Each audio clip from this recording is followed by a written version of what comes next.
Record. Okay, I'd like to call to order the July 9th, 2025 City Council Workshop. But on our agenda, we have Cascades East Transit Update on Townsend, the CED Director. Whenever you're ready. Goodbye.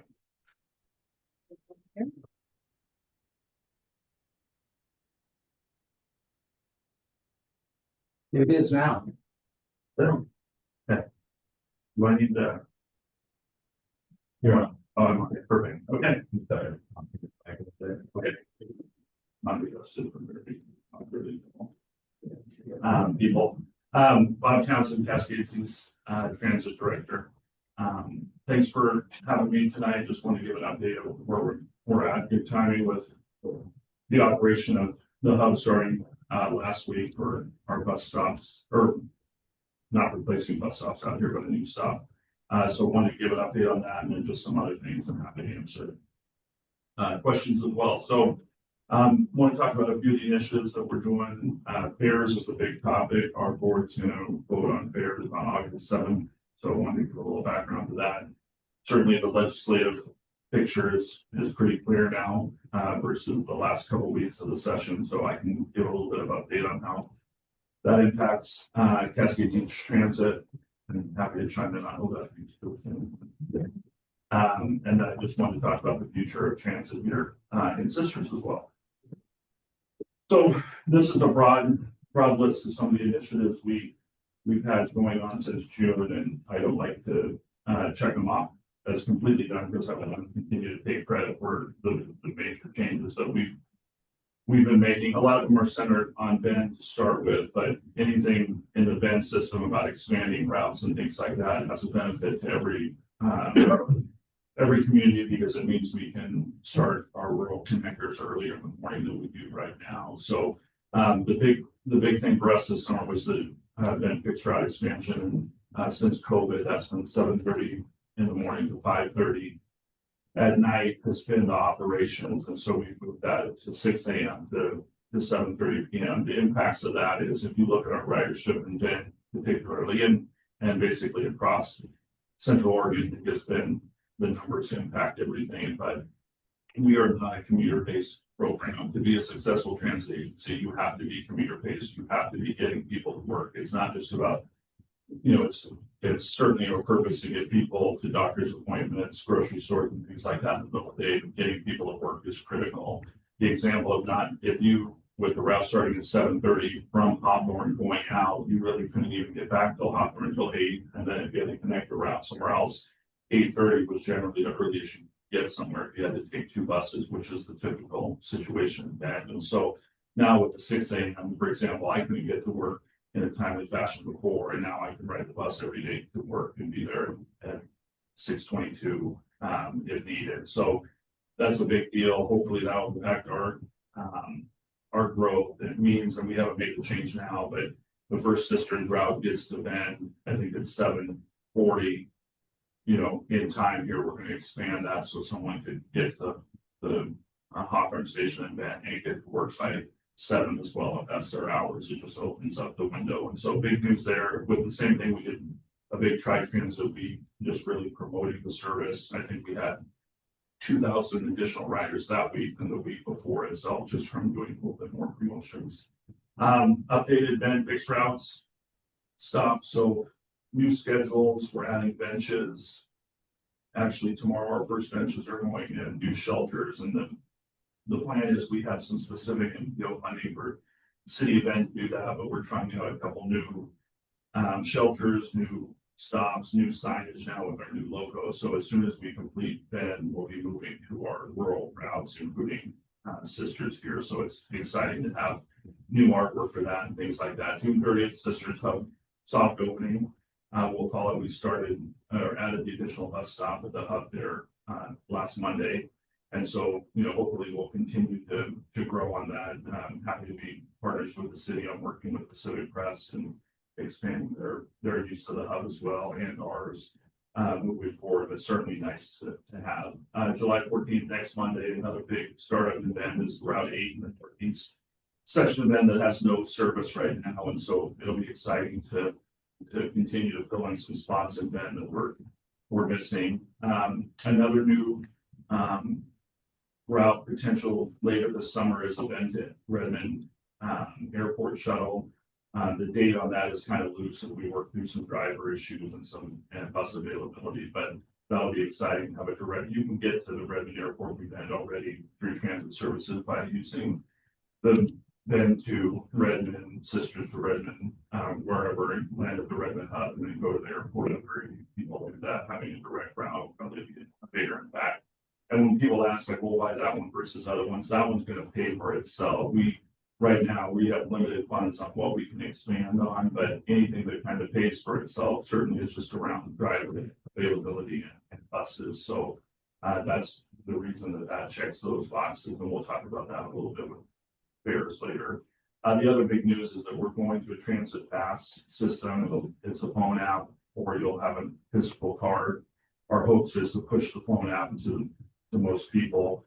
That's significant on a couple of things. It's easier to run fares that way, but the other thing from our perspective, and something that I didn't really fully understand when I took this position, was we have over 1,000 people on the do not ride list, and it's a notebook with pictures, and they're not the best pictures because they're usually when the person's doing something wrong, being cuffed and pulled away or something like that. There's no way we follow that policy because of a driver in Sisters, a driver in Madras. How do we know? And so a lot of times people are on the bus that shouldn't be on the bus that created issues before. We've actually had a couple of repeat offenders where we've had to contact the police. So the transit pass allows us to prevent people who haven't earned the right to be on the bus to be on the bus and things like that. It's not going to be tracking.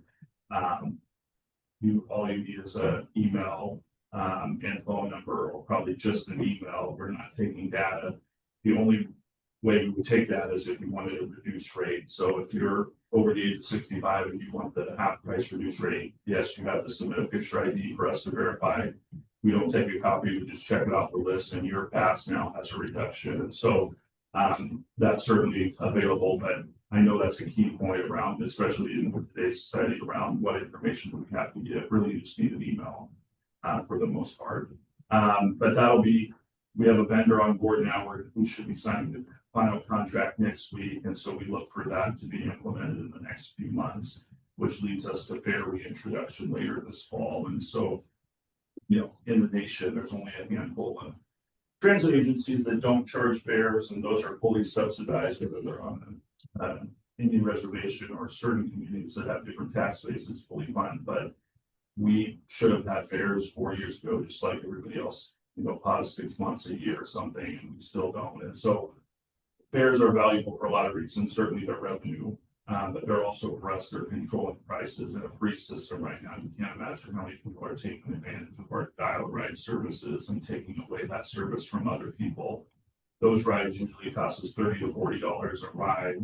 In the city of Bend, they're paratransit, which means you have to have are qualified to receive them in Sisters, Redmond, all the other rural. It's for anybody. The example is in the city of Redmond, we're giving a bunch of elementary school kids rides every morning because, and it's fine, that's what the system allows right now. But certainly in Bend, we have certain people taking 50 trips a month, even though they're qualifying, because they go to breakfast, come home, they go to a doctor's appointment, come home, they go to lunch, come home. And so certainly the fares help us control the abuse of that system. So that's, revenue is one thing, but certainly it's about minimizing some of our costs. We received a grant for a Warm Springs community route pilot project, which is very exciting to serve. Right now, we serve Warm Springs and Madras, which is one of our percentage-based highest use routes. It's full most of the day. And so now opening up a route that goes from Warm Springs to Canita to Senasho is a really big deal, especially with opening in Canita and getting people to work.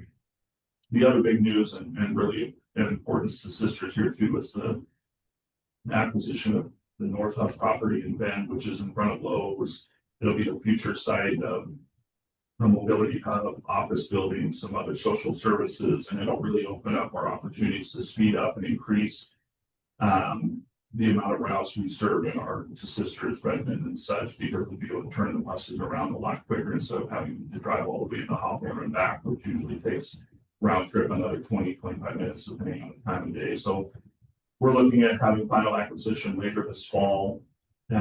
It'll be several phase project. It'll be just a, a glorified bus stop hub, hopefully next year, and then it'll expand into buildings and other services moving forward. Fares, certainly feel free to jump in and say, I know we're talking and a lot of information, but here's the proposed fare table. Not, like I said, we haven't had fares since March of the pandemic year, and so or at the start of the pandemic. And so what we've been doing is most of the time when you go to a board for fare update, it says, hey, we're changing a quarter. We're going to add this route. We need to change there. These are so substantial. What we've done is we've shared them with the board, got initial feedback. They've been posted. I've been presenting them at meetings, and that's another purpose of this meeting for the last 3 months, so that we get them out there, get as much feedback. We're collecting feedback on our webpage. I collected at the meetings.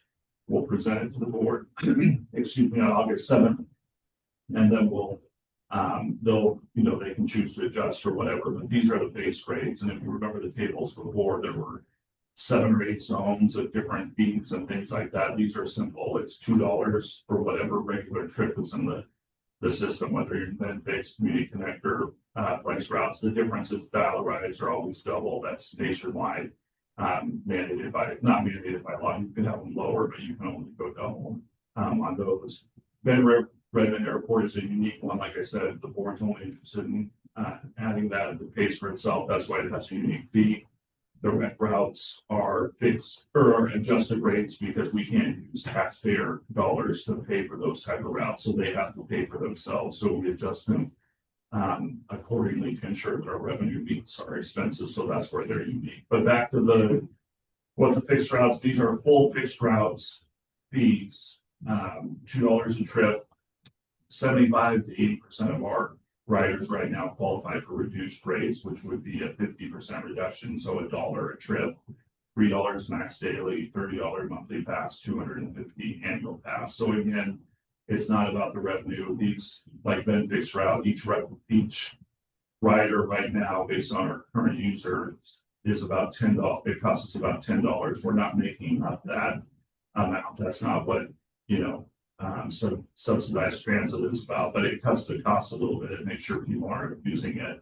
And it still provides a service. Now, a year from now, the community connectors cost us a lot more. Obviously, we're going all the way from Ben, to Warren Springs, and a lot of miles on Highway 97 between fuel and other things add up. And so eventually they may be adjusted, but to start with, everything's $2. And so pretty simplified. Well, yeah. I know you're going to touch on employer, absence and stuff like that, but on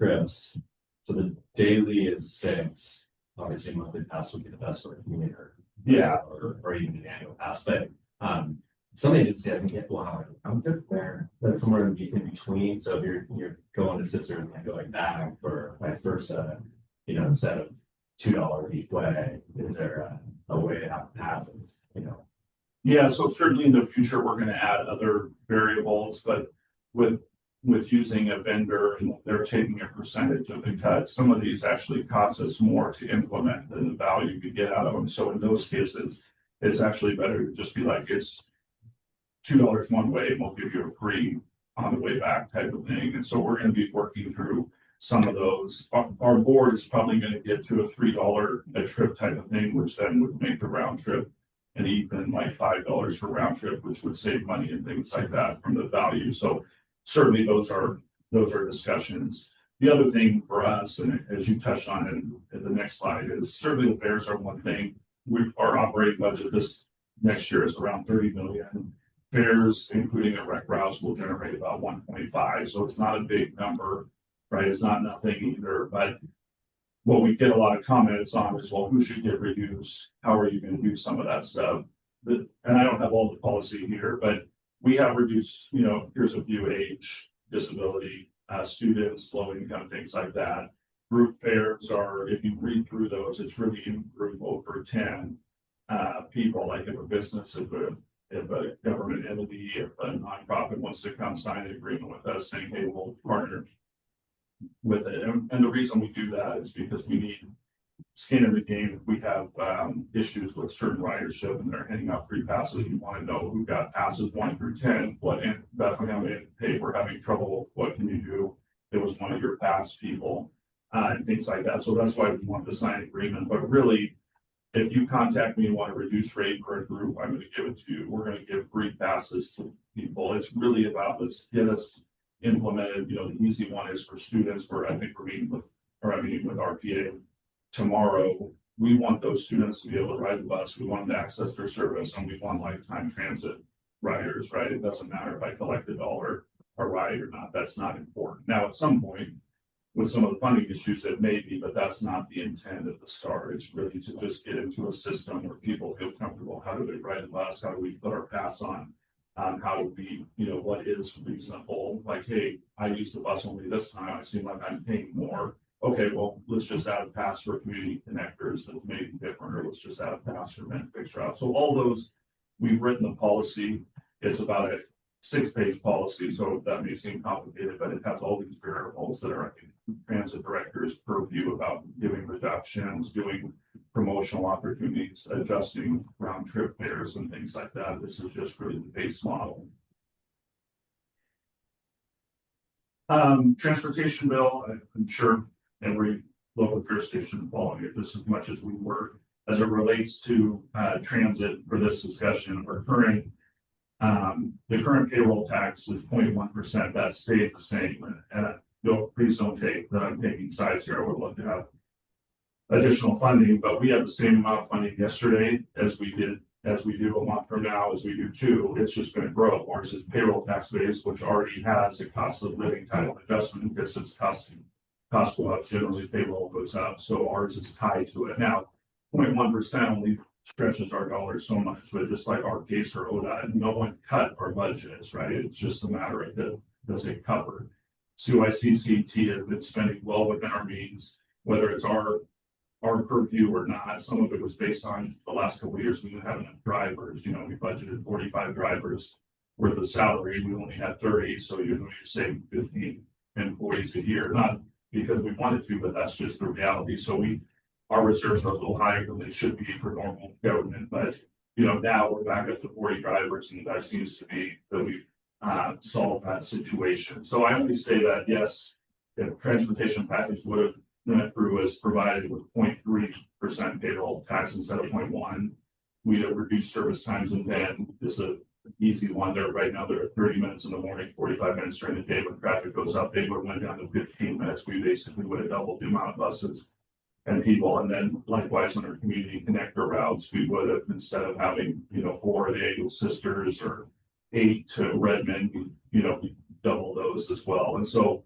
you know, certainly it you know, that extra funding would have had value to us, but at the same time, we're able to provide the services we still have. We're able to add a couple things that we've already added this year, and there'll be discussions around what we can add in the future. Now, at some point, you know, some buses cost $400,000 now when they cost $50,000 a few years ago, right? That as that number changes, certainly that'll impact how far we can stretch. We have a lot of our fleet that has over 400,000 miles on it. That's not sustainable. So we'll see how it goes out. There, you know, there's bound to be some transportation package in the next couple of years, and certainly the way it was going, every single thing, the transit tax was not really as much as an argument as the other things. Have you thought about putting plows in front of buses? That's too. Yes, we have, and I know it's a technical subject here in Sisters as well with the that maintenance station. We've reached out to those individuals. It's unique because they have bumping rights. Some of them will end up other places, and we'll have it'll be a cycle. But we have available CDL positions right now for bus drivers. We workers, a lot of the similar attributes that ODOT has. Granted, if you're a CDL snowplow driver, you have to get a passenger endorsement, but that takes about 30 days and we pay for it. So we've extended those invitations to those employees to, I shouldn't say some of the employees haven't seen them directly because they may have other union rights, but ODOT has all that information to pass along to whoever was affected here at Sisters.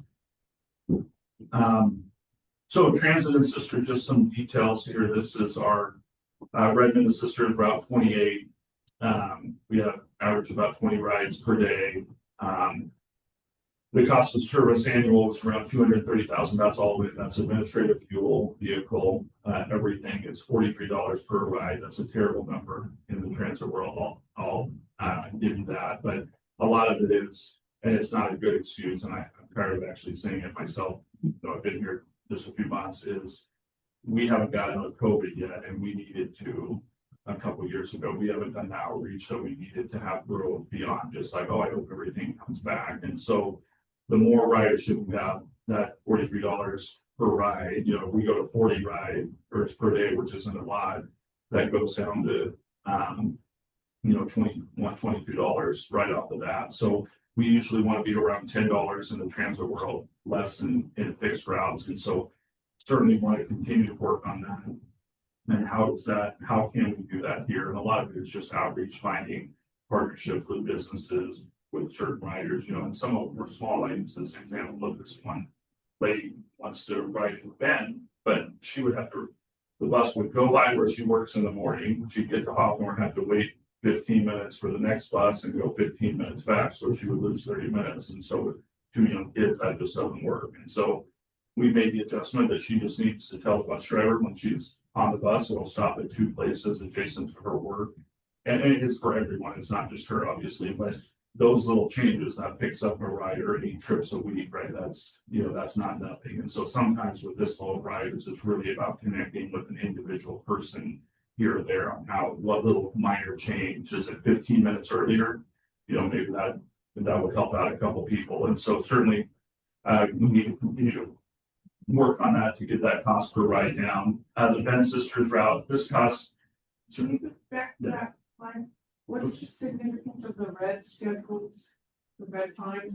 Oh, sorry, that's just when I clipped it at 6:35 in the morning, so it just highlights the next time available. This is from our Passio app, which is you can access it through the computer or you can access it on your phone. And so if you're at a stop, it shows you where you're at, and it shows you the next route available in red. And so I just clipped that there's nothing magic about 7:20, 7:50. I pulled the time slot at like 6 in the morning for the presentation. Okay. If that makes sense. But anyhow, I mean, that's one of the things that we've struggled in all of this is, if you're riding the bus, most of our riders are riding it every day. We have very few new people, which is a reflection on us and our outreach too. But we haven't educated throughout our Tri-Transit week. Only about half the people knew it was free. They thought we were doing a special thing that week. It's been free since 2020. So certainly that's on us as well. The Passio app is phenomenal. If you're riding bus anywhere, or you want to look online, where's the bus at? You can be at a stop in Sisters and you can be like, oh, the bus is 4 blocks away. It'll be here in 1 minute, right? And we just don't educate people on that. So certainly we're really trying to do a better job on that. We have a lot of things going on that's taking up staff time right now, but that's the intent. That's a couple of the next slides. Again, Bend Sisters, more ridership, but we run more routes there. So that's why the cost per ride is a little higher. You can see though drastic increases from 23 to 24, 25 is on the same pace. And so we just need to continue those numbers. And again, some of the Bend fixed route adjustments will have an impact on this route because now people can get to work at different times. Can you go back to that slide there? So if I understand this correctly, if I have, we're thinking about our local economy trying to fill jobs. Someone can't afford to live at Sisters, but could work in Sisters and live in Bend. For most people that work in Sisters and maybe start at 9 o'clock, 10 o'clock, 11 o'clock, even 8 a.m. in the morning. And what I'm seeing there is there's only one option, the 6:40 a.m. Yeah, bus. part of Hawthorne 6:40 to 7:20 here. So one of the things about these numbers is how do you increase riders? Well, you can increase riders by having more service, but when you have more service, you have a lot more costs. So is it chicken and egg, which comes first? But the next things especially with Sisters, is certainly adding a route in the mid-morning time frame, right? As long as we can, sometimes by adding that route, you're just moving people from the 7 o'clock route to the 8:30 route. And so your overall numbers aren't any different. It's really about growing numbers. And so what's nice about the 7:20 route up here is then it turns around and it goes back to Bend. And so we get people into Bend by 8. And so expansion opportunities, and that's what the next slide is about adding that next time, another time in the afternoon, both from Bend and from Redmond. Okay, because when we look at the Redmond slide, that example I give about some Yes. shifts starting, Yeah. they have four opportunities to get on the bus in the Correct. morning. Yeah. To come into Sisters. Bend has one, but Bend is triple the population. So it's something that if that can be considered, that would. Yeah, well, certainly, and that's what one of some of these things here that we're doing the next, certainly the Sisters Hub, I mean, it's one stop, but it's more than that. It's the culture of identifying mode shift opportunities, identifying a central area that people know about, hey, I can get on the bus there, even if we stop 6 other places. So we're hoping to, and whether we do it with the soft opening now or how we ramp that up with the grand opening when some of the final features are there, but certainly that's going to have a big impact on our outreach. We're going to look at what route changes can we. One of the things that we have struggled with over the past few years is bus drivers and buses. Increase, like in Bend, yes, it takes more bus drivers to start early, but you can also just pay people overtime.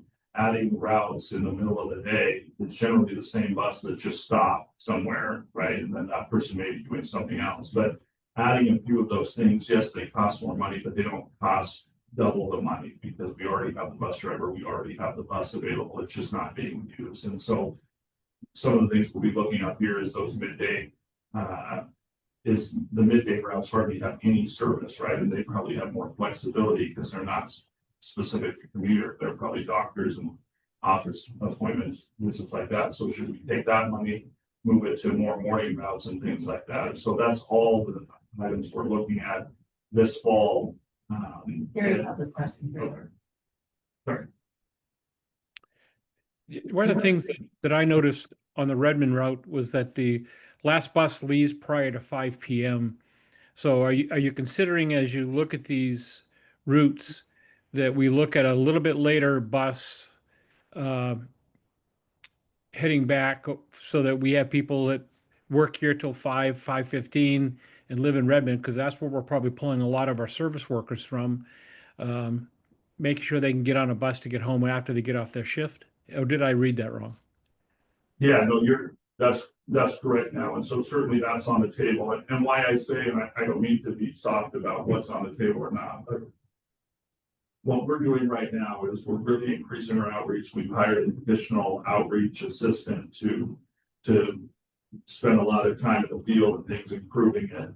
Part of adding service in the evening, like the Sisters service is one bus driver from Bend to Sisters on a 10-hour schedule. You add 2 hours in the front, 2 hours in the evening, now you need a second driver, right? If you just add another route midday, you don't. And so it's all these variables. And what we're trying to get to, and you can kind of see them here about, outreach this year, really trying to hit on the mobility hub for Sisters, gathering data, getting some, surveys out about like, what are you using? What would help you use it more? You don't use the bus, why would you use it? And then next spring, like I said, we're capped out probably at the money we have based on where we're at. And so changes need to be made in partnership. And Ben's a bigger example because they provided some a little over $1 million from general funds each year for transit. And so we're telling them what they're buying or what they're not. And so their presentation looks like, hey, you wanted this one later.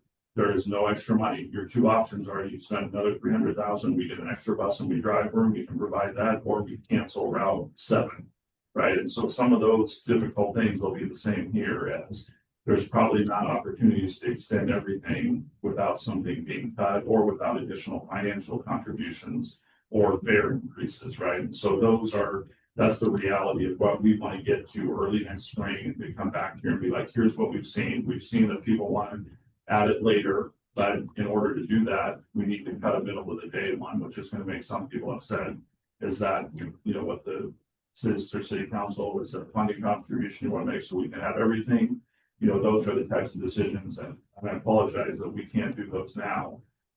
any transit agency should be able to add that information on a moment's notice, but the reality is we have a lot of work still to do to just get to a base level of, hey, this is what this costs, should be expected from ridership, this should be expected from fare intake, and, we're doing that work, like starting fare is gonna be a big thing, does it generate revenue, does it make people not ride the bus?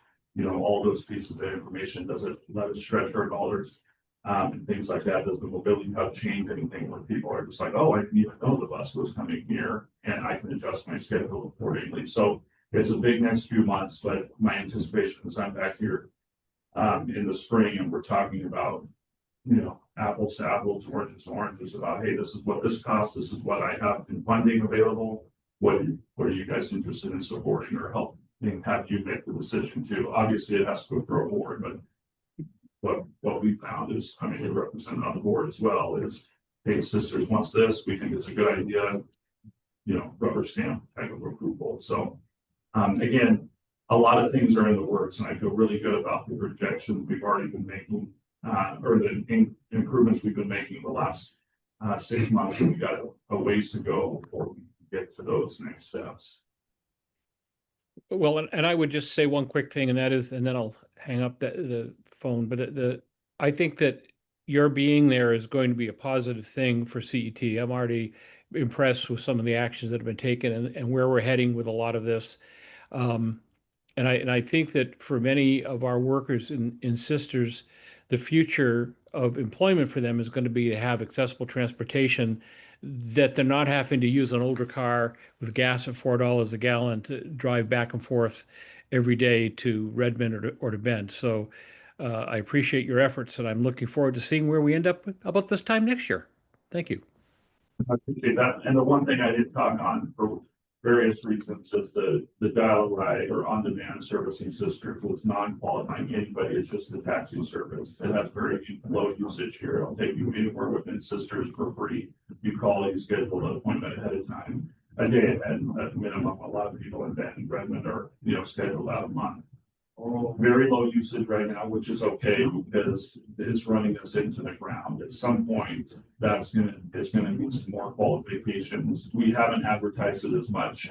But there'll be a balance too. Like in Redmond, we have a flex route system that's costing us more than the dial ride. So we'd rather people just call and maybe we'll cancel the route that has nobody and we'll just act like a taxi service because those rides are costing us $80 a ride on the flex route, which is not sustainable. And so that may be a discussion here in Sisters. I don't think so. I think the Bend Sisters, Redmond Sisters is more of an adjustment that we can improve ridership before we talk about a on-demand, we'll call and we'll take the Bend type of thing because that gets expensive. But I did want to offer, we still have that service here. If it's scheduled, we'll provide the rides, but a lot of times, like today, there was nobody called to schedule a ride, so no service. Why is it not qualifying? Generally in the nature, it goes from if you have a fixed route in an urban area that has, 75,000 or more, you have to provide paratransit services. So in Bend, it's strictly for qualifying. When you're trying to add transit to areas that don't have the general rule, Westside, hey, make it for everybody. Then as ridership grows, then we'll start limiting the numbers of it. And so Redmond is probably the next one for that, where now we're going to make it qualifying at some point next year, but not here for the time being, unless we really saw an overuse of it and we weren't able to give rides to people who need them. But right now, we just use that bus driver for washing buses today because they're going to. Okay, thank you. And assume part of that is because of SARS. Okay. About the SARS program where there's a lot of volunteers that have a shuttle service. Yeah, and throughout Central Oregon, we have quite a few different shuttle services between veterans, medical ride. A lot of people get medical rides through their provider or their insurance reimburses them to take a Uber or something as well. So it's always that, but generally a completely free service that will take you doorstep to doorstep is overly used, that doesn't cost anything. And again, we're not advertising that because if there were 100 people tomorrow and we had to bring out 10 bus drivers, we would be in trouble. But certainly it's work. We need to integrate it into our discussion about transit and Sisters moving forward. You said the dial right, just local ride, right, so it's within sisters, it's That- in sisters. Our service for dial ride is within the community, medical rides and stuff, which we arrange to, but we don't use our drivers for, can be community, the veteran services, community, or community of Portland. As well, which we help schedule, but we don't use our drivers for. Do you have any numbers or ability to stop if you have riders maybe or get on? No, we'll pull data after a month. Really, it's a unique thing there because, of course, it's on our website, we've talked about it, but we haven't done full advertising to use it. Our riders last week were the same riders getting on at Raids, but it was closer there. So it'll really be, the next month or so, we're gonna have some new or additional posters and flyers out here. We're gonna do some door-to-door business activity. And so hopefully that, we'll see those numbers in the first couple months that we're actually getting more people to use the system, not just people from Raids that we monitor. And it seems like that could be a potential moving forward to remove the raised stop because it's so close to the gateway stop. Yeah, some of it is for stops, right? It's, there's guidance on how close they should be, but at the same time, if our bus needs to go and turn around, it's not terrible. I mean, the race stop is problematic from a safety standpoint as well. So that'll be a discussion. And again, pulling stops is terrible for the transit director. Pulling stops with the support of city council, very easy to do. And I've said this for years, so I'm saying it, that I think there's obviously with the expansion, everything, it's definitely in the right direction. It's great, for commuters, we have way more people that come to the community to work than vice versa. However, I've always seen this massive opportunity to get people here, recreation wise. Whether that's they just want to come up and go shopping, or they want to bring their bike, go mountain biking, gravel biking, wherever, go hiking. I think there's a huge opportunity for that reverse commute. Especially during the day, obviously some things like, you don't run into the evening, so, that kind of eliminates people if they want to come up and, go out to a restaurant and look around, have a few drinks, not go back home. But I think there's enough of an opportunity there today, especially with recreation, that demographic. I think it's really the opportunity there, especially to kind of fill those midday routes. So what bike capacity do most of the buses have? So most every bus has a front set up for 3. We can add a back set up for 3, and then we have bike trailers that are up to 20 that we use for our transit to trails up in the mountain. So it depends on what service we're providing. And you touched on it, and certainly a priority for us, not as as high as some of the base service stuff, but one of the areas for expansion and why we still cover Bachelor, Ride the River, and all those things is they completely pay for themselves, right? And then it cuts down my overhead because my costs are spread across them, or my safety manager spread across all of them. So adding routes at different fee structures, like we talked about reverse transit here, or hey, we go to the hub with 15 bikes from Bend, and then you can ride all day and we take you home. Those things are more, I shouldn't say easier, because that's not my primary purpose or, our audience, but those things are flexible if we have drivers in, but because they can pay for themselves, we're not losing money. We're not supplementing the funds for those. And so I think as people have those ideas, and certainly we're going to just Ride the River, that's even going to work better next year under the same type of scenario. But those ideas where we can tie them to not just the $2 route, but people will pay $20 to go to the airport and not pay $30 a night for parking, right? It's finding those opportunities, and certainly I'm willing to talk through any of those if we can get to a 50% fare recovery on those instead of 10%, those are much more appealing. And you mentioned, thank you for that. You mentioned Pacific Crest. But what is the do you have a partnership with Pacific Crest or? I mean, we have a partnership Or- in that we let them use our hub, you know, they have a. Bus areas on our station there to park and things like that, and so we also share some fund, some stiff or payroll tax funds with them. And support them to make sure that there's central work agrees in those, so we certainly can be part of the discussion here.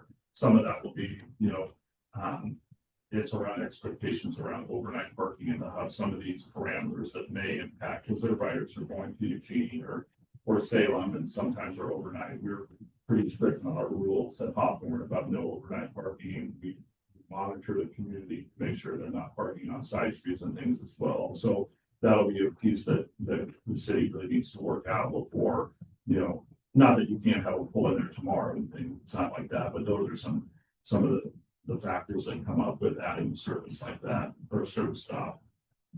Yeah, we talked a little bit about that, but yeah, it's just, you know, Oregon's such a hodgepodge of, you know, transit entities, private, public, quasi, in the middle of something, you know, and one in theory could move about the state quite far, but none of the systems talk to each other. No, there's not one pass you can go from that to that kind of thing. It's Yeah, I think the very, opportunity for us very is- challenging. right now, Pacific Crest and us compete for the same dollar, which is awkward to sit in a room and try to be partners with them, but they want a certain amount, and they are making money. I'm like, well, we can't provide service without it. It just makes that relationship very challenging, even though we do a good job. But in the future, especially with the hub build out, what I would foresee happening is, you know, and this is because of limited funding, that I would make a really big push is like, why do they need to come into Bend anymore? I'll provide the Bend the Sisters service, you provide Sisters to Eugene. We'll work out a fee structure, but why extend yours another, you know, hour round trip? And how can we share those costs instead of we're competing on the same highways, which transit shouldn't do. Some of the Central Oregon breeze going from Bend to Portland, we go all the way to Warm Springs and we stop in Mattress. If they could provide a service from Mattress to Portland, you know, they would cut their costs, you know, we share fees and things like that. So I think in the long term, that's probably some of the model, especially when some of the dollars dry up that have been there for the last few years. And then I have a question, you have any, in this process, especially with, you know, commuting and trying to take the time that time, if you talk to EdCo very much, or, you know, Chamber of Commerce that are, you know. kind of- Yeah, we certainly do. And what we found, just like the 20 trips a day, and like I've had interesting conversations with our outreach people at 20 a day. Yeah, mass publication, mass Chamber of Commerce thing gets word out about the transit. But if we could just get one new rider a week, that'd be 52 new riders a year that'll generate 10 trips a week. Those are impactful. And so our focus over the last couple months here in Bend and the next 6 months is, hey, and just like if you've been to a couple meetings, and I'm certainly I'm verbose about it, but I go to the meeting, I put $100 on the table, and like if anybody rode the bus today, that's yours. No one rides the bus, and I'm in meetings where people are transportation advocates in Bend, right? It should be, and then I'd just be like, well, the mayor lives at 311 3rd Street, and we have a bus that picks up a block. She works here, you know, those type of things. And I mean, I don't need to be guilty, and the mayor, I have to laugh at it, but that's what we're talking about. It's going to business, be like, hey, Johnny, how did you get work here? Oh, I drove my car. Well, where do you live? Okay, hey, you know, it's free. The bus picks up too, or hey, it doesn't work for you. And really just having those grassroots, which sounds terrible, but that's where we're at. We're picking up 5 riders is tremendous, right? You want the global stuff too, but that's what CT's been doing the last 5 years, you know, just saying, hey, ride the bus or whatever, but that's not getting the people, that's not helping. And you know, we've been doing a lot of travel training where we have people interested through Tri-Transit Week, and I'll just, myself and my staff, we're like, okay, you live here, I'll meet you at 1:30, we're gonna walk down to the bus together, we're gonna go swim at Larks for during seniors citizen swim or whatever, and then we'll take you back. And I think that's the avenues that we're really looking. Certainly I'm happy to reach out to broader groups, but it's those type of details. If you have someone, that's why my email and personal phone number is on the slideshow, is just call me and I will help you ride the bus one time, which generally leads to, if it's successful, 100 trips that year, which is a big number. Yeah, it So seems now like, I'm gonna look where all of you live and see yeah. if you work in Bend.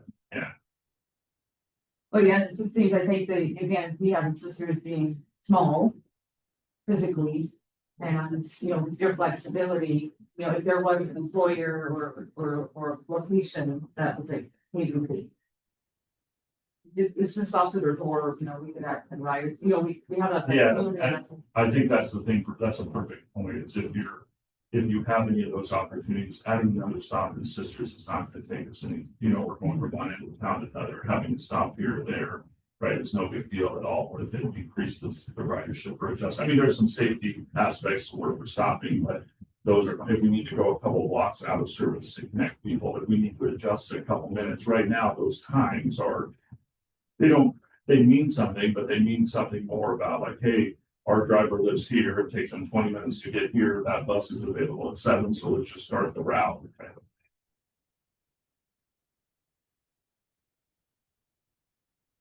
Any other questions?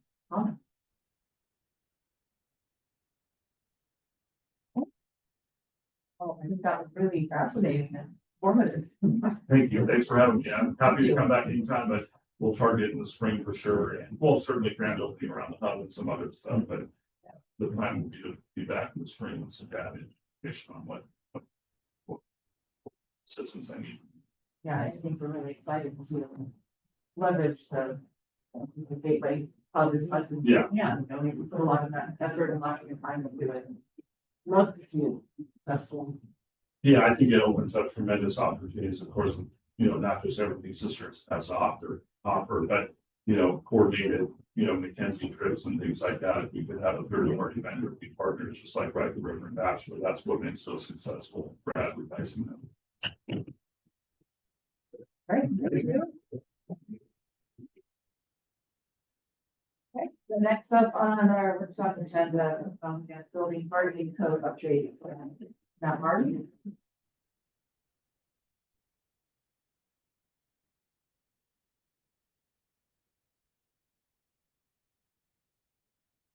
Yes. Okay.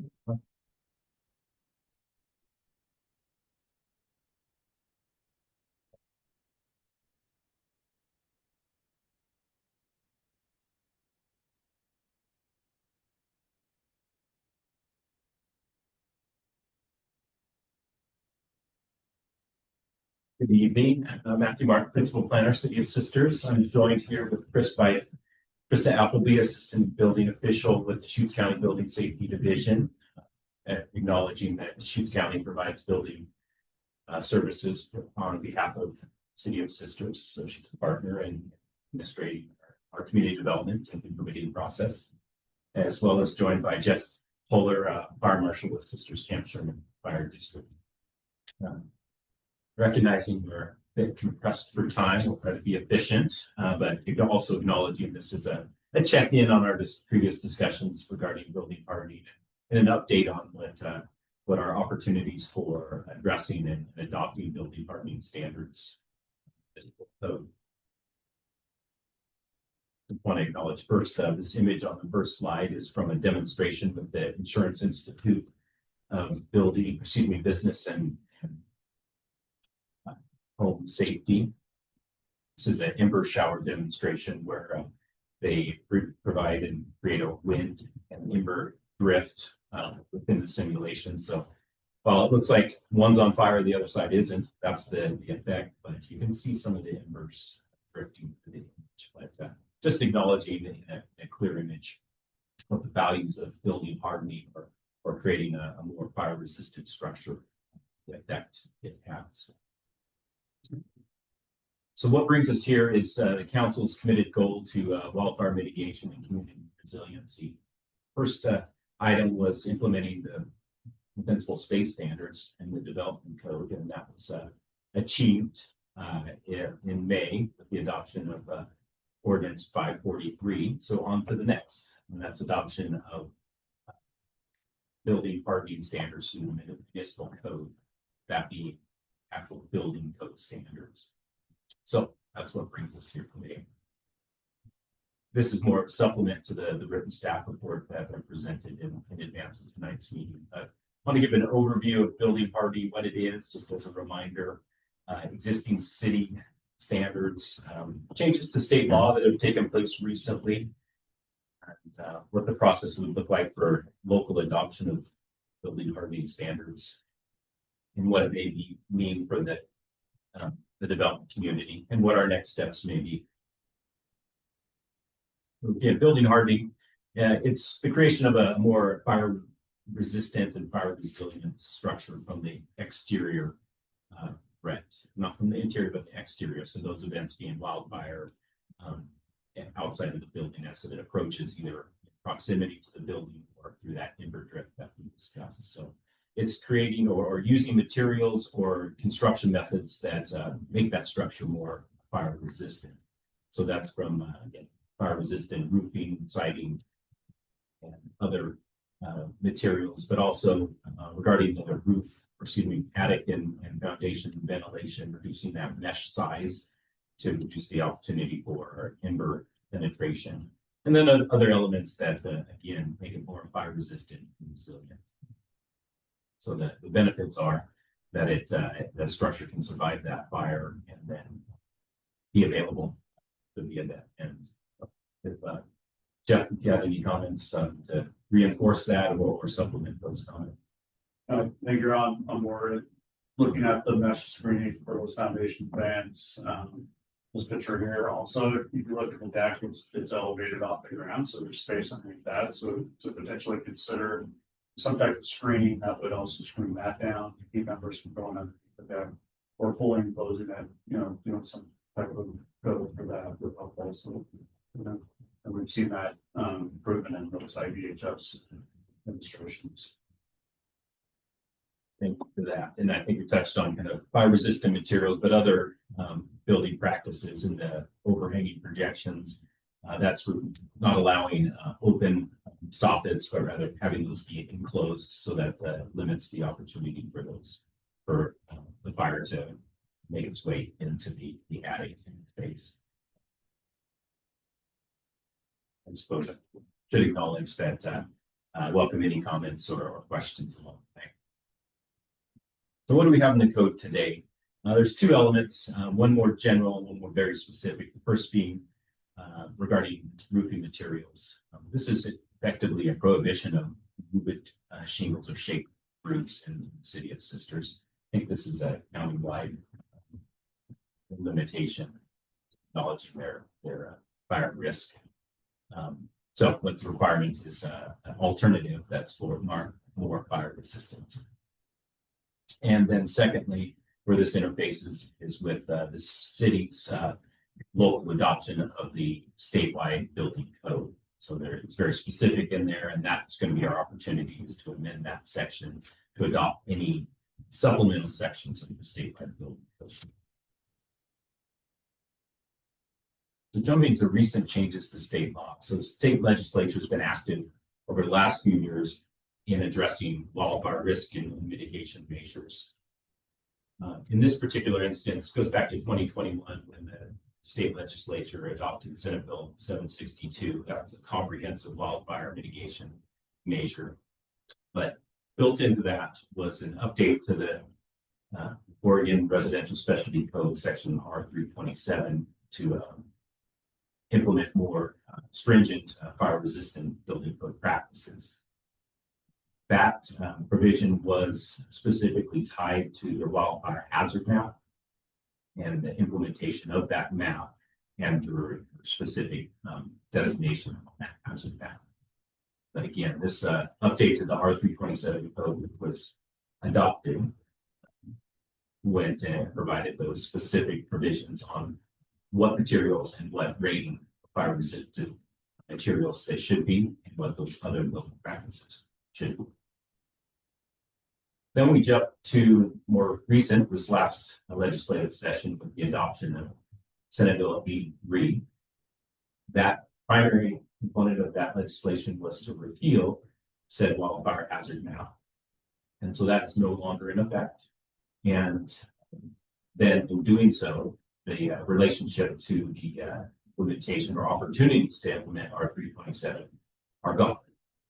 So in response, the legislation recognizes that change and provides a direction to the state building code to provide a process for local adoption of R327. That process hasn't formally been initiated because this bill has not been formally adopted because it's still on the governor's desk for signature.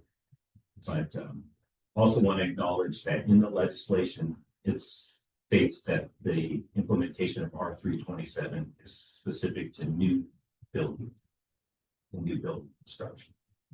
So I think I'll pause there and ask Krista if you have any updates on what you may be hearing from Building Code Division on kind of what their next steps, potential timelines and actions there. Can you turn on your microphone?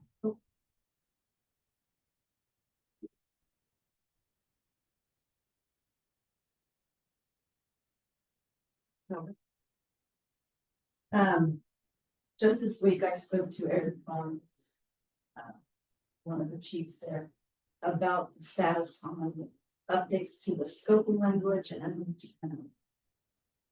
process for local adoption. They are trying to work on the draft language now while they're waiting for the governor to sign the bill so they can get that issued quickly. The closest date I have is sometime before October 1st. Preliminary language, scoping language is applicable only to new dwellings and new accessory structures.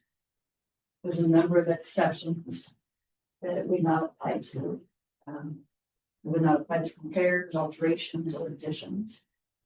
It would not apply to detached accessory structures that are membrane covered frames like units or those kind of items.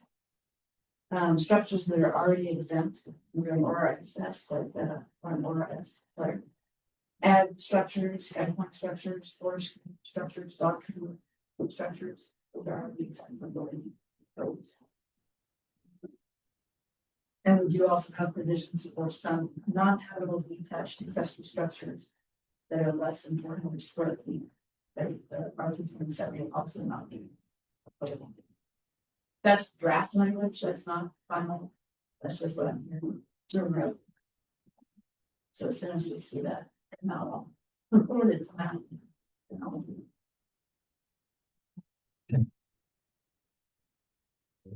Any settlement process, which we feel about it, we have the local adoption process, is there going to be any indication of like noticing requirements, public hearings, waiting periods, or anything like that? As far as, you know, we can draft an ordinance, we can get it in front of council, but other things that we need to do or have a visual. I haven't heard, I know currently the language was notice to state and city, you had to have some provisions or appeals to your decision. There was something about the status of build out of subdivisions, how it applies to those. My understanding is they're going to make it much easier to adopt with this, so I don't know if that means some of those hurdles go away or not. Yeah, more to come. Yeah, very fluid as we as the session just closed into June, and here we are just a couple of weeks later. So more certainly. And then there's the local adoption process. Again, we noted that built into the legislation, it affords that opportunity. We just don't know what that pathway looks like, and perhaps what any amendments to the actual R327 code may include. So we continue to monitor that, in a position to act as swiftly as we can. I do want to acknowledge that R327 is specific, as we noted, to new dwelling construction. This is not applicable to commercial construction. There is not a similar product or opportunity under the Oregon Structural Specialty Code, which applies to commercial development. So this is not comprehensive opportunity, but looking at it as more of an incremental step and move forward to creating more gardens resilient. similar to applying the defensible space standards to new development, and not existing development. So incremental changes, progress. I'm just wondering here, so that means that we cannot do anything for commercial ourselves, like this has to be state driven. So what we're discussing is building code requirements. So using that as the mechanism to provide these fire resistant measures. We could look to other avenues such as design criteria. That would be a function of our development code. So that would be requiring specific details. Similar, we have design standards already that on a dwelling you need 5 features: windows, change of materials, eaves, overhangs, things like that. We could explore implementing these fire resistant standards through design standards and development. I think that's going to be quite a robust and comprehensive process. And something that we could take on, considering it. I wanted to acknowledge that what this was directed at was the adoption of the building code. But that could be a follow-up, the next step. Sure, I did think you were going to, I make sure I filed this right. And with the commercial code or the building code already, usually there are more fire mitigations.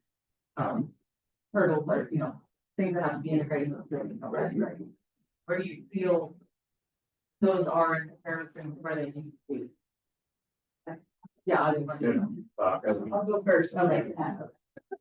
In the commercial building code, there are provisions that push you get to a property line. More fire restrictive construction. Limitations on window, that kind of thing.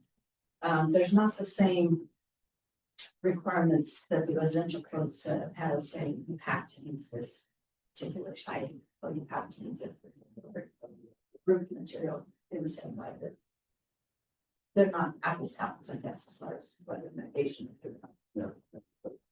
Yeah. And of course, there are some commercial uses that trigger fire houses come. Not that that makes sense outside of the building, but it got hot enough to at least put it out inside. I'd like to take a half step back and just kind of open up the discussion amongst us a little bit that pertains to this, which is, as we kind of been doing with defensible space, we're kind of cracking open some new stuff that other cities aren't doing. And obviously, the state's not quite ready for some of this. Do you think that BCD would be thinking about opportunities to work with cities early on in this process to help them develop the criteria for other cities to follow? Because we're already leading down this path, don't you think that they might be interested in working with us and go, okay, here's program. yeah, just like, hey, your sisters did this, now they want to do this. We really, we spent a lot of time on defensible space, kicking around ideas and stuff. It'd be really great if the state was involved from the very beginning on some of these building code things. So we're not having to blaze the trail all by ourselves. And it would be easier and it'd be better for the state as a whole to like, hey, let's work with sisters, find out what the hurdles are from them so other people don't have to go through the same thing again after us. I was just wondering, can you sense anything from them at all to maybe want to do something different, or is it just kind of legislatively we're just kind of stuck behind the ball? I know that's a lot for. No, I'm just trying to understand. From my understanding of the way this is going to work from building codes division is, if you as a local area want to adopt R327 to have fire hardening standards for your residential structures, you just say, we're going to do it. They'll tell you exactly how you do it, and you're adopting all of those measures. You're not picking and choosing what you want. So you're really just adopting a whole section out of the building code that we're just going to apply. So I don't guess I quite know what they would partner with you, if it's that simple as. Well, I think we probably would want to think about not doing it that way and actually doing a little bit of cherry picking because I don't, maybe we don't, maybe we'll want to just, I don't think that's what the law allows you to do.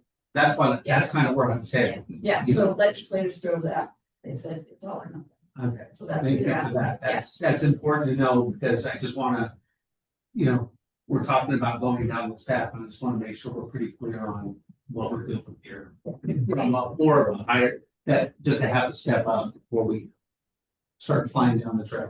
Gary. More on the process of like rulemaking on what is that local adoption process look like, then we could be the pilot project for, risk noticing, hearings, the appeal process and things like that. That's where we probably provide some input or maybe. Yeah, I think they're gonna make it super easy, so let's wait and see what they come up with.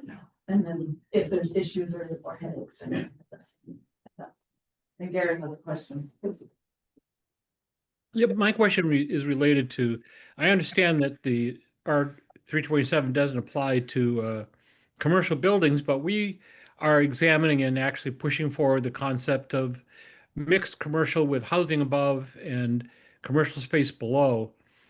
And so it would seem to me that we need to think about how we apply our 327 type standards to those sort of buildings. Because if we're looking at them as a residential structure and with a workplace below, and then it seems that exempting them from those standards that we're going to have rigorous for our single family homes or our multiple family homes would be would be a mistake on our part. I think that's the place that I see a disconnect between the specialty code and RS 327. Any thoughts on that? Yes, actually, the ORSC, which is the Oregon Resident Specialty Code, which R 327 resides in, is applicable only to 1 and 2 family dwellings and certain style townhouses. The mixed use buildings you're referencing, all come out of the Oregon Structural Specialty Code. So R 327 would not apply to that portion of the building that's condos or apartments. So how do we ensure as a city that that type of development and or apartment complexes, for instance, because you just mentioned single and sounded like a 40 unit apartment would not have to meet these standards either. Correct. What if we want them to? You'll have to find some way to do that in your development code. It's not building code. The building code doesn't have any of those kind of mechanisms right now. So it would be what Matt was referencing, kind of design standards. So we can do it through development code if we need to, as opposed to, yeah. Okay, well, thanks. I just want to be sure that we haven't, or the state hasn't, or the different types of code hasn't painted us into a corner. There's a workaround, and the workaround is we do it in the development code. Potentially, yes. Thank you. Yeah, as I noted, that would be a far more comprehensive and I think more robust dialogue with the community as well as the planning commission and the council on what those conditions may be. Because we want to one, we need to be thinking about clear and objective standards as well as not be too prescriptive or formulaic in what those design standards look like, providing opportunities for creativity and different design elements. So there's going to be a good amount of analysis that is built into those design standards if you go that direction.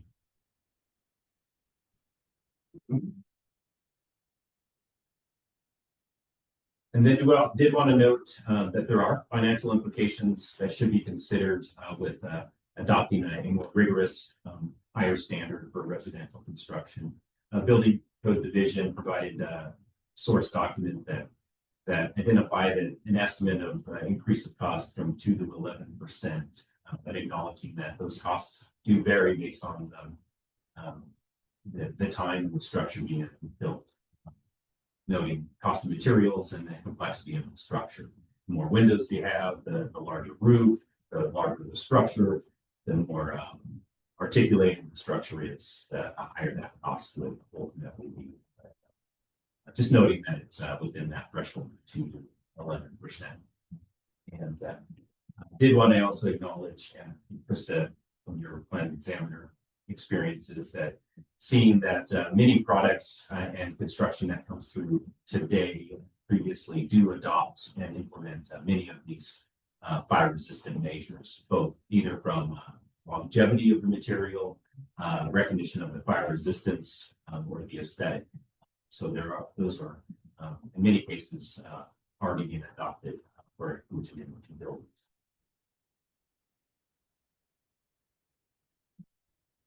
And then lastly, just wanted to acknowledge kind of where we are.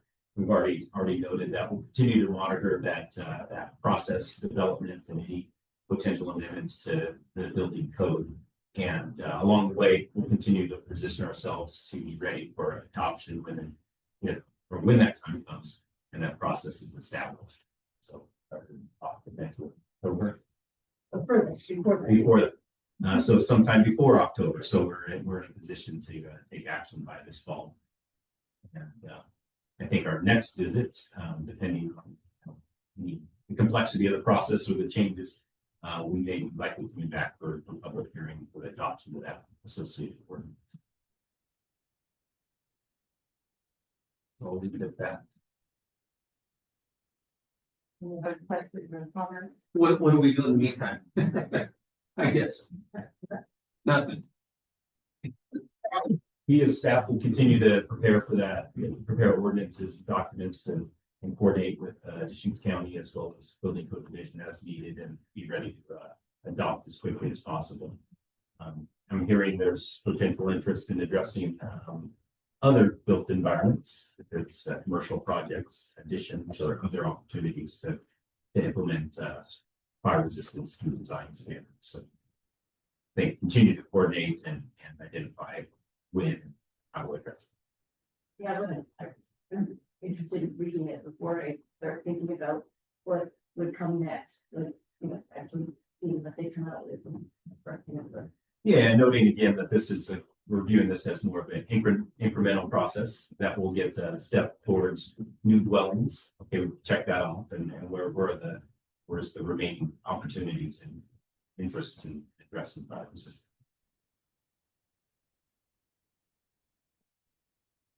Yeah, so I'm thinking of this kind of staff. That's from personal experience, had a contractor come out, put in additional vents, pocket vents for attic ventilation. And they put in 1/4-inch screen. And they said, no, it should be 8 inch. They go, well, we're following the building codes. And I showed them RS 327. Eventually won my argument, but I had to push really hard. They didn't have to do it according to our agreement, but I just feel like that's an opportunity right there that we're missing for a resident that's just modifying your home or adding another vent to be educated on this. So I don't know, think about that and where that would fall, because we're talking just new dwellings. But we do need to consider the existing dwellings and modification. Yeah, and recognizing, we're coming at it from the regulatory approach. There's other opportunities and programs in place for education. So really using those avenues to educate the public and want to promote and commend the fire district's efforts to educate the community and promote these more higher standards, even if for voluntary adoption. So I've been at plenty of events with local fire district, state fire marshal's office, other partner organizations that are promoting all of these measures so that the words get out. Is it to everyone? Perhaps not. You just get out to the contractor, right? Well, but but they also put the price differences.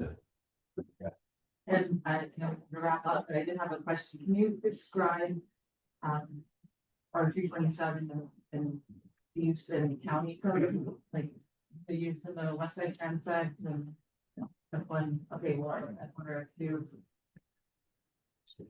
The only way RP 27 is used at the moment in its entirety is rural ADUs. And the county adopted rural ADUs. They had to own the fire department without them. So our content designers have rural needs throughout 2.7 standards. The county as a whole does just like city sister does not allow grid entry into the shingle section. I believe through those developments in the Westside Transit Act on the west side of Bend, part of those approvals and agreements are to adopt the fire resistant building practices and CCNRs and development standards within the subdivision, but not specific to the Deschutes County. Not. Very.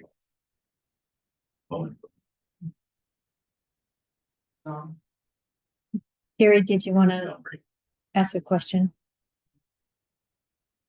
Go ahead, Gary.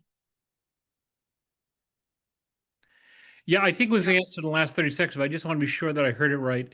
That as part of a development, a site plan development or whatever, or a condition of approval, that we could require some of the things that are difficult to retrofit.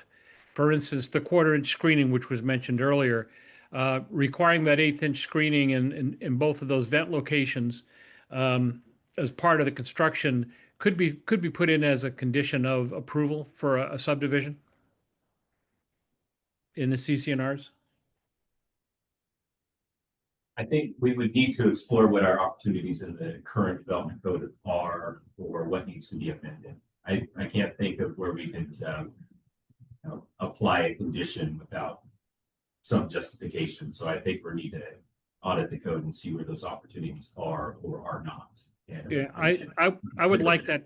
I'd like that to happen sooner rather than later, so that as we get new construction going up, we still have some going up, we're not inadvertently allowing unsafe sort of, especially screening, because screening is real hard to go back in and retrofit without stapling something over the opening and getting someone in the attic or crawling around under the crawl space. That's stuff that's best done at time of construction. And so that, to me, that's the low hanging fruit as opposed to some of the other stuff. It'd be really great to have this done for the process of done and annexation starts. There's that. That'd be my goal. Any other questions or? What's that? It's not like it's in 2 months and so I have to see if I can push these. Could be 3 months, you know. But yeah, you have to go to state first. Okay, well, thank you. Yeah, thank you guys for being here. And I'll adjourn this meeting and we will start the regular city council meeting at 6:45.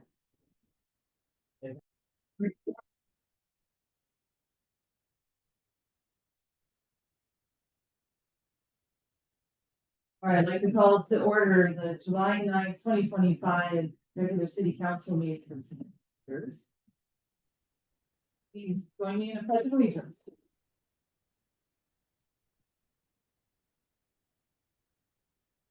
I pledge allegiance to the flag of the United States of America, to the republic for which it stands, one nation under God, indivisible, with liberty and justice for all.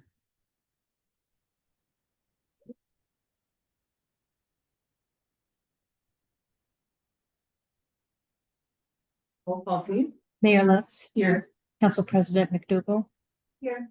Councilor Frieden, Here. Councilor Ross, Present? Councilor Pellerin. Here. Thank you. We have an approval of the agenda. I move to approve the agenda. A second? Motion and a second. All those in favor say aye. Aye. All right, do we have visitor communication today?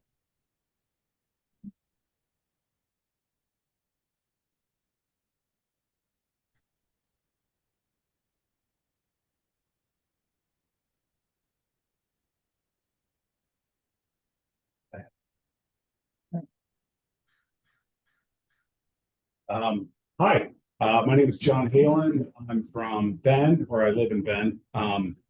I have been meaning to make it to a sister city council meeting for over a year now, and I'm finally here, and I dragged my mom here with me because we're going out to dinner afterwards. But I just wanted to thank the sisters city council for, I know that the people have changed a little bit, but for endorsing the measure to expand the county commission.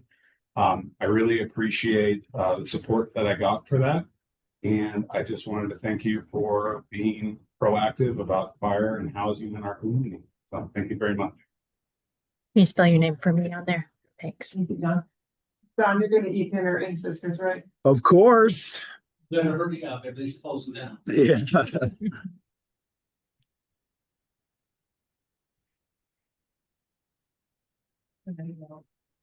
Who else?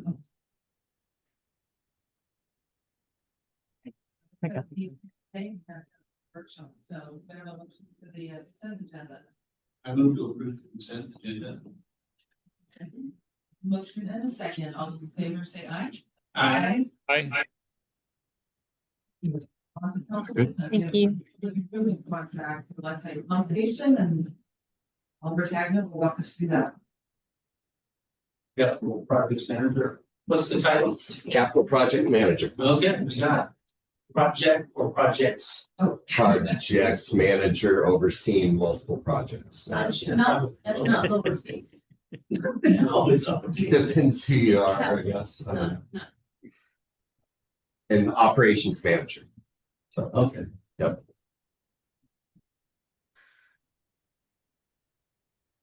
Okay, here we are. So as you are aware, we've been going through a design phase with the Westside Pump Station over about the last 15 months. Through that process, we have learned that unfortunately, with tariffs and everything else, costs are going up. We saw that with the bidding environment for this project. It is a pretty complicated project. We're talking a full triplex pump station, a lot like we have down at Rope Street. And it's more of a regional pump station. It's not picking up a neighborhood or a couple neighborhoods. It's picking up half the city. So triplex being we have double redundancy with pumps. We have 3 pumps in there. Typically you'd have 2. In our smaller pump stations, we have 2. So with that, you got to be able to run all 3 at once, which has a larger electrical service, larger electrical lines, larger soft starters, just bigger equipment in general. And with all of that copper and metal involved, our pumps that we're speccing are out of Sweden. So that's unfortunately going to be tariffed as well. We saw the prices come in.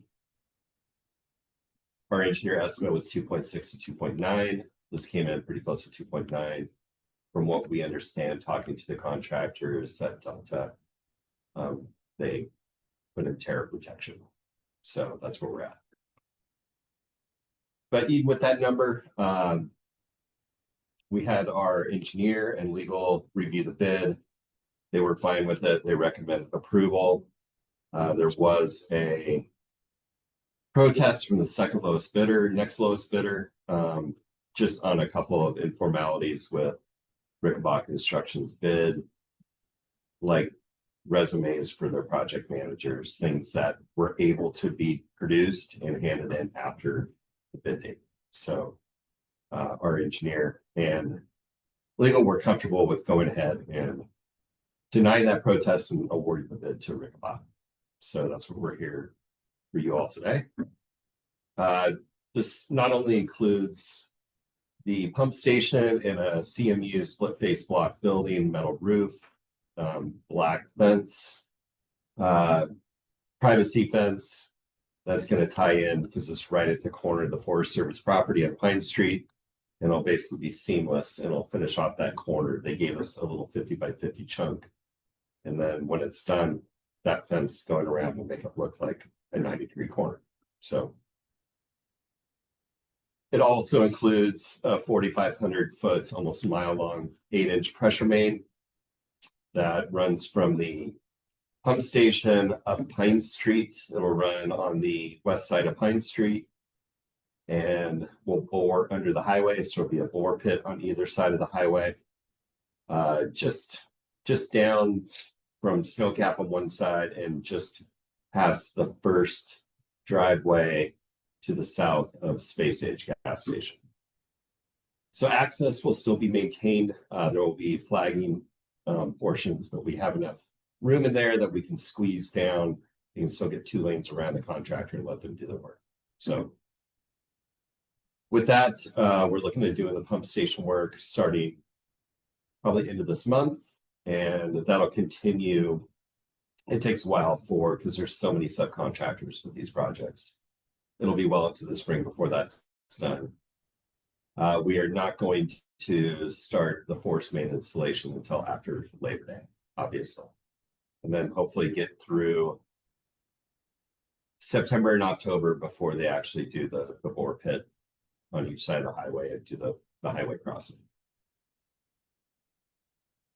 So that alignment then runs south down Pine Street and then heads east on Jefferson. The first half of Jefferson down to Elm will be on the north side of Jefferson.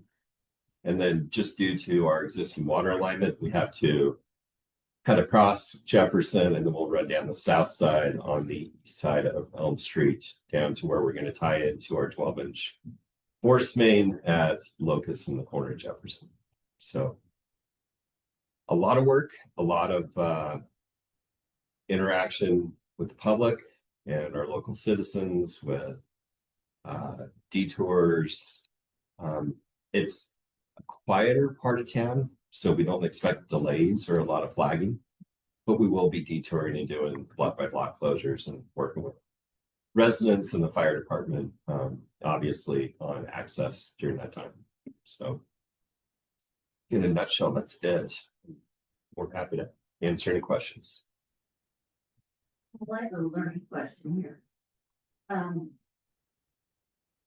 You mentioned that they include kind of a buffer for tariffs. So how do these contracts work? Is it, do they charge actuals? And so we would see the savings if there aren't tariffs, or is this a bid and then we pay them that amount for that one? This is a hard bid. Those are hard numbers that they're held to. So risk on their end is how much do they include for tariffs and still be able to get the bid? And then as well as risk for us, how much are those tariffs? What are they coming in at? And then any overages they're kind of eating unless like. Correct. There's a change. Yeah, no, those are hard numbers. Yeah. And it's interesting, I just got a call yesterday from our fencing contractor that I got a bid for the dog park fence. And Cyclone Fencing has doubled twice since I got that number. So they're real. It's happening. Yep. And yeah, the bid we got for the dog park is no longer valid. So went from 12,000 to 24,000.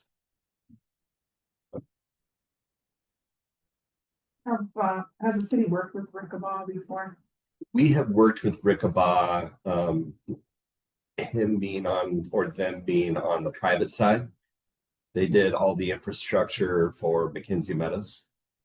So yeah, have a long-term relationship with them, but they really haven't gotten into our public works projects. This, I think, the first time that I've actually seen them bid one. So they're doing similar size pump station and force main in Lapine right now. And then they got a wealth of experience. So they're a pretty big firm, originated out of the Seattle area, doing a lot of these large public projects. And are there other considerations, or what are the other considerations besides being the lowest bid? And working with them, are there other considerations when choosing one of these? Absolutely, they have to go through a qualification process. So they obviously got to be bonded, insured at the right levels. They have to provide similar project experience, basically give us a resume. And then there's other qualification forms as well, as far as tax reporting. Have they done federal jobs? Have they done state jobs? Those type of things. Go ahead. So this project will be going on concurrently with Adams projects as well. Correct. Yep. We'll have both sides of town to work Yeah. on. That's why we do projects. It's what we call progress, right? Long-term UGB stuff, obviously a lot of the UGB areas down there are gonna come off Road Street. Is the 12-inch gonna be big enough down the road, down Locust all the way? Because we're tapping an 8 into a 12, right? Right. So is that 12 gonna continue to be good for a while? Yes, that's a large pressure main. It is. And we're freeing up essentially half of its existing flow with this pump station. So we're cutting the flows in half. Right. And then our engineer, who's also designing the improvements at Rope Street, the new pumping systems that's going to go in there. He looked at X number of acres going into that basin, assumed a certain EDU rates to determine are the same pumps, the same size pumps going to be adequate, and he determined they were, which would then mean the 12-inch line would be adequate. I knew the answer, but I didn't say it. It's unfortunately it's actually too big right now. We don't get enough flow through it, so this will actually help. Sure. Yeah. Will the building be about the same size as the road station? Pretty close. It seems like a small area when I drive by that. Where Westside's gonna go, it seems kind of small. It's pretty tight, but Yeah. yeah, the building's just got a wet well on one side and electrical equipment on the other. That's it. So Gary, have any comments or questions? Right on, okay. Like, Yeah. like any of Paul's presentations, clear, precise, and to the point. Do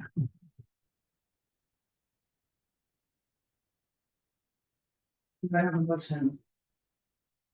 I move to award a public improvement contract to Rickabout Construction an amount not to exceed $2,857,093 for the Westside Pumpstation and Force Main project, and authorize the city manager to execute the contract on behalf of the city and execute any necessary contract change orders and or amendments within a contract contingency amount of 5% of the contract amount. I'll second. Thank you. So when we talked about this being a hard number, what would be an example of meeting the contingency amount of 5%? if we were adding scope to it, so we're adding additional work, that's where you would see it.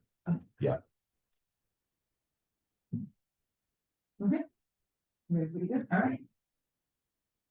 All right, I have a motion and a second. All those in favor, say aye. Carry there, okay. Thank you. Motion passes. Great. Thanks, Paul. Mary may notice in the staff report that this is majority funded through the sewer SDC fund, but the approved budget for the urban renewal agency also has a contribution. City is the contracting agency or project management for the project, so it's a city project, and then the budget amount is the authorized amount towards this project. Right. Just want to make that clear. Thank you. From our agency. Yeah. Yeah. Okay, other business. Any prior comments, prior meeting comments. Mr. Maines had comments about pedestrian safety, particularly on Cascade. He had some comments about, just overall transportation safety and the Brock Big project. Kudos to staff and the contractors out there for implementing that. But as far as, this comes up, and it's come up before, and I think I've answered it with the Cascade and Pine, that particular crossing, the distance there at the right of way is constrained because left-hand turn. So the only way to make that shorter, like the rest of downtown, you have some cascading intended, consequences with additional left turn movements, unless we restrict that, backing further up traffic in downtown. And I know that left turn is kind of a nice valve for people to get onto Pine and, get back into Pineville Village and beyond. So, something engineers can look at is just comes with a consequence, and I know the city actually implemented that left-hand turn at some point deliberately. And the other ideas would be working with ODOT on bigger, signage and things like that, but that adds clutter to downtown and things, so there's ideas to look at. It just no easy fixes to a situation like that. And our sort of thought has been, let's wait to see how the neighborhood develops over there with especially with the rapid flashing beacon that's going in for that crossing at the new Woodlands Street. See how that plays out.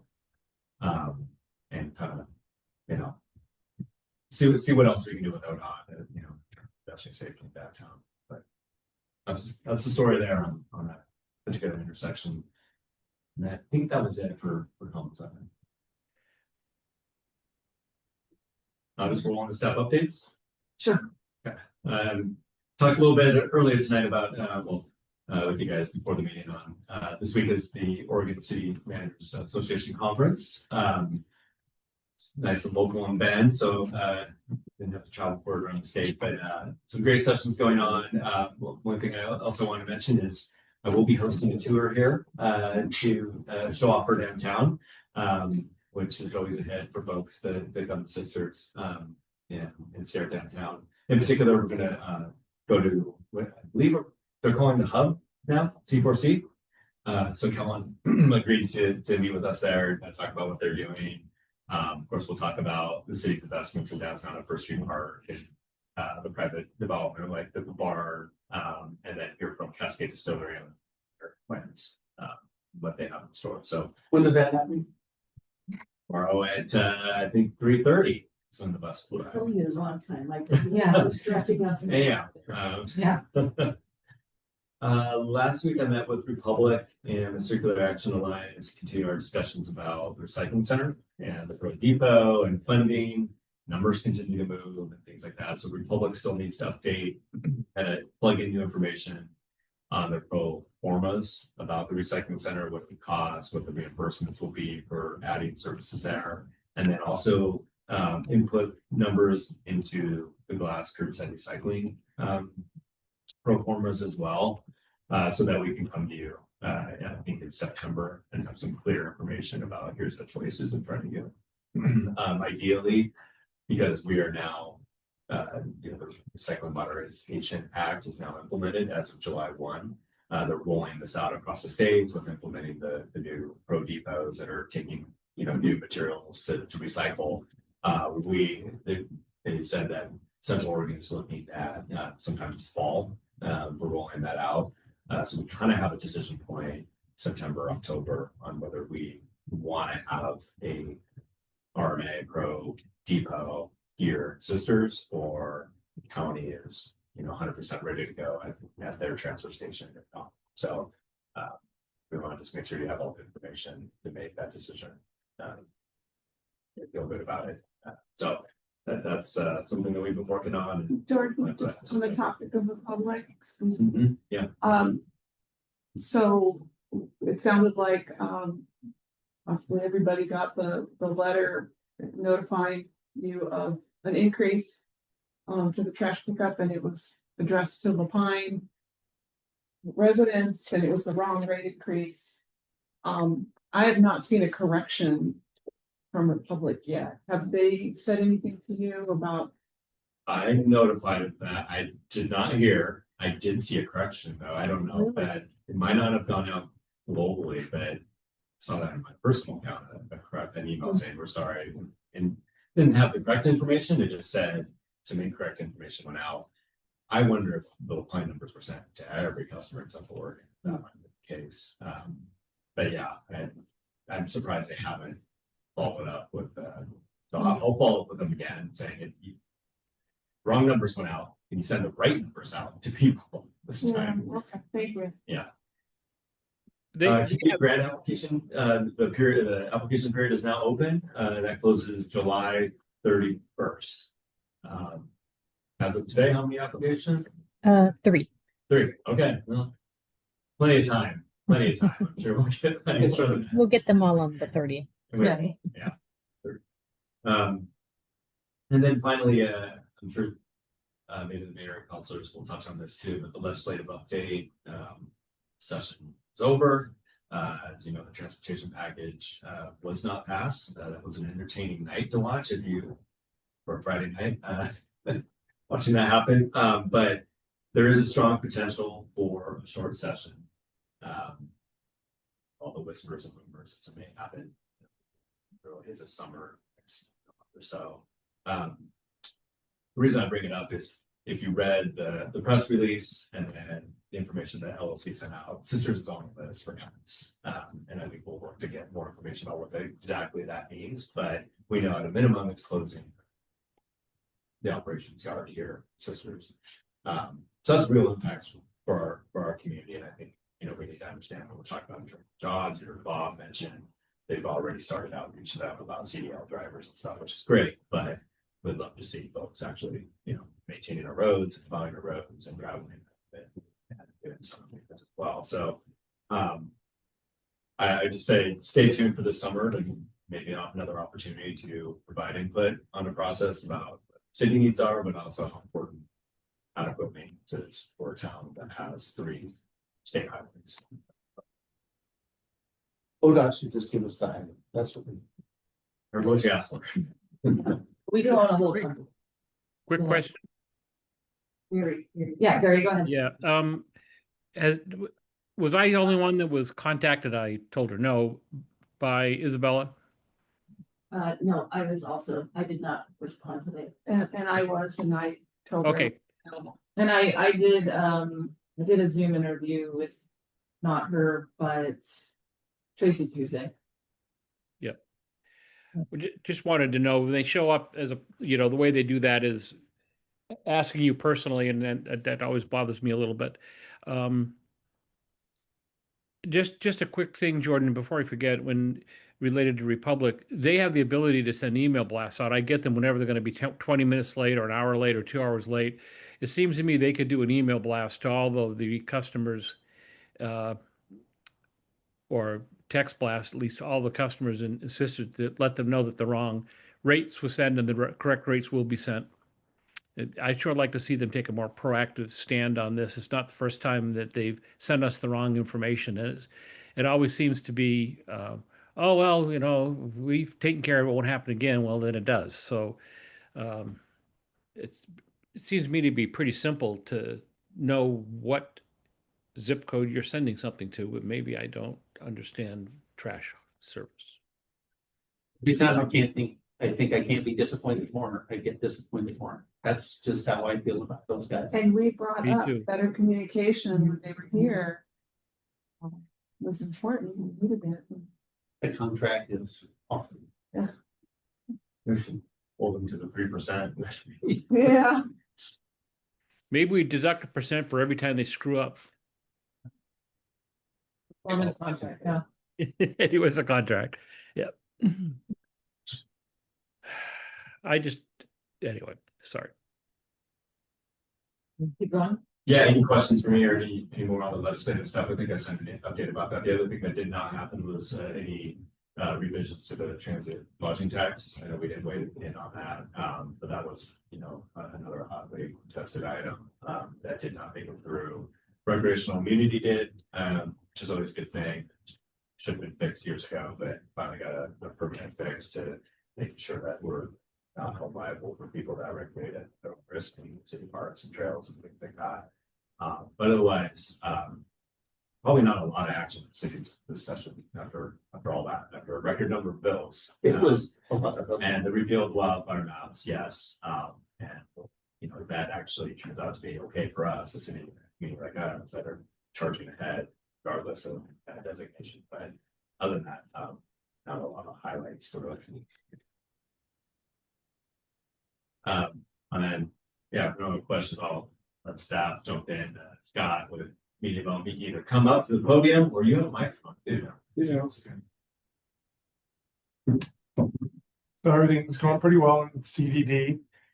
We are operating down a person, and we're learning how much we knew how much she was how important of a role she played to our department, but we're seeing it experiencing it firsthand. But we're all pitching in. the rest of us, to cover that loss. But we're learning a lot too at the same time, things that we haven't worked on or didn't know where those things could be found. We're learning now. So it's a good experience for all of us to kind of dabble in that every once in a while. And it's going to be advantageous as we onboard a new planner in the future who may have less experience and obviously no experience in our department. So it's been helpful, and as we go through things, we're trying to beef up our procedure manual that we've been working on for a while. And the importance of it is even more so now. But we have posted the job. Posted the job yesterday, and I believe it's going to close at the end of the month. If we don't get the number of applicants that we're hoping for, or the quality of applicants, we can keep it open until filled. But that's the initial deadline. So we're hopeful that we get some good applicants. We've advertised it as either an assistant planner or an associate planner. Assistant planner is more of a true entry level. Associate planner has a little bit more experience. And so we prefer somebody with a little more experience, but if we don't, we're willing to take an assistant planner as well. That's kind of how Andy started. She started out as an assistant planner, did so well that we bumped her up to associate planner pretty quick. So we'll see what we get. Planning Commission schedule is they're not meeting at all this month. Agenda items are such that we didn't really have anything for them. One of them lined up the day before July 4th, so we canceled that, and July 17th we're canceling. So the next time we'll meet with them is early August, and then the second meeting in August is will be the UGB meeting in front of the Planning Commission. So speaking of that, the next steering committee meeting will be July 29th, which we will emphasize spending time on the actual boundaries. Some feedback that we've gotten from some of the folks on those committees is that they haven't felt like they've had enough time to really devote time to deliberate the boundaries, the exact boundaries. I think there's general agreement on the core area of the expansion area. We have concept A and concept B. There's been, I think there's a need for more discussion on the fringes of those concepts. Is it area closer up to the airport? Are we going to go down towards 126? Are we going to incorporate more property for open space and recreation? So we're going to really emphasize that discussion with this next round of meetings. So hopefully we'll come out with something, a recommendation at the end of that to go forward. But that's up to council to decide, and we will try to time the council meeting such that it corresponds to the appeal period for the rezone, and so that you will know at that time, if there's indeed been an appeal lodged, which we assume that there still is, even though that the hearings officer recommended approval of the rezone. Northwest Park Master Plan. We've finished up with the initial outreach, public outreach with that project with the stakeholder meetings and the open house. However, we feel it's important to engage the larger community. The open house is great, but I think we had 30 people there. The stakeholder interviews were great, but we feel like we kind of need to reach out to the broader community on some of the themes that have kind of come out from that. Some initial themes, just to kind of verify that there's general support for that. And that means it's going to take a little more time, which means we're likely going to have to push back the initial concept review. They were initially scheduled for August for Parks Board, and then the council. Looks like that'll be pushed back into September now, just to make sure we have plenty of time to get that survey out, and then leave plenty of time for the consultants to incorporate that into the concepts. Land use applications, we've got several in right now. The Crosscut Warning Hut proposal up off of Barclay and the Sisters Woodlands is going through review. Just got two applications for two different applications, but for smaller expansions to the community church and the Catholic church. They both happen to come at the same time. The Woodlands has submitted their phase 3 final plat, which once they get that approved and recorded, that means that they can start pulling building permits for more building permits, which I believe they're interested in continuing to go forward with.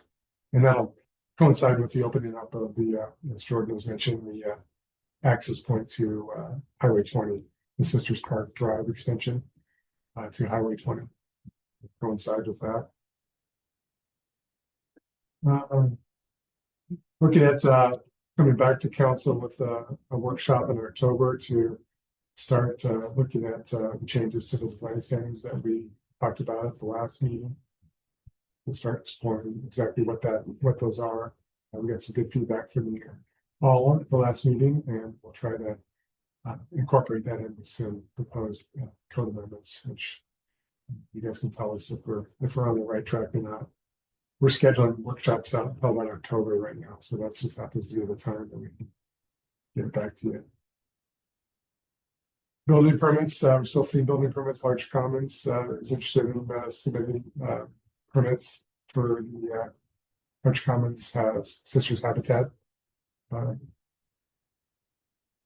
cottages, and they're interested in still going forward with that. We're in the process of entering into some SDC deferral agreements with them to take advantage of the program that was created. It's good to see. I think we got 3 different applications taking advantage of those deferral programs. So it's good to see that. And all that work was for something. And going to start going forward with kind of the bones or the framework of a lighting rebate program for dark sky.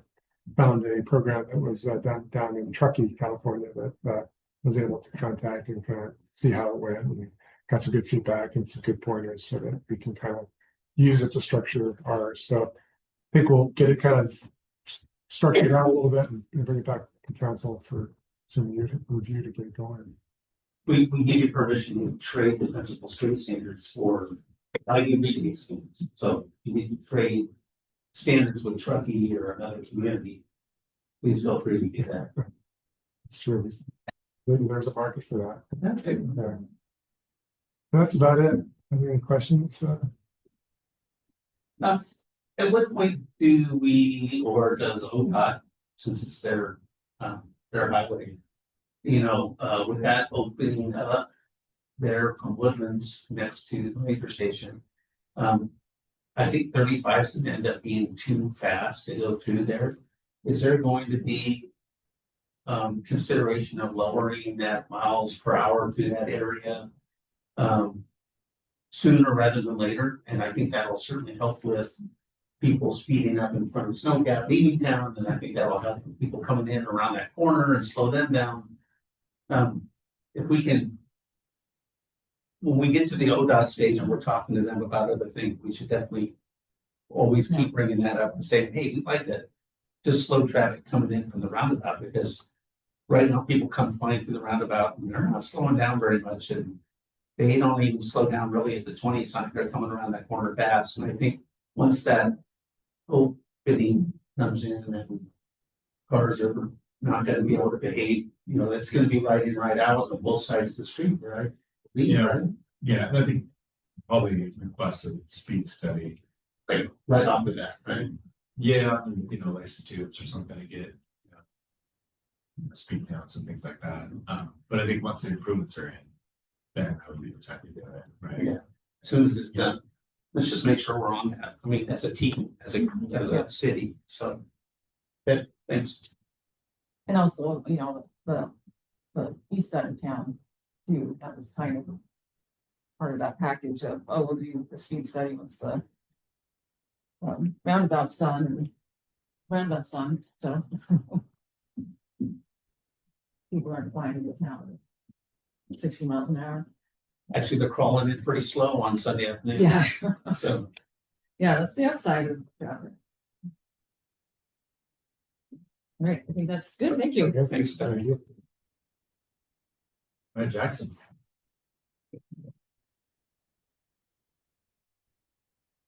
Good Dapper. But I didn't go after him. Come on, Scott. Okay, so for Gateway Park And mobility. and Mobility Hub, first bus arrived Monday, June 30th. And dump station, water fill station were open the next day. camp hosts have been notifying folks that are lining up for using the campground dump station.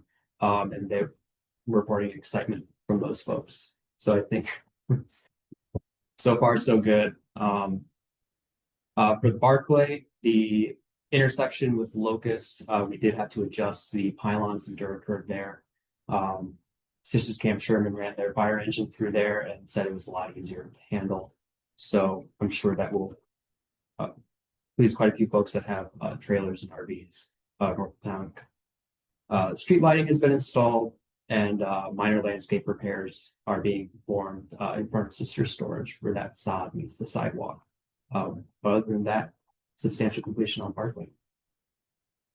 Elm Street multi-use path, we are going to be working with a new bridge manufacturer.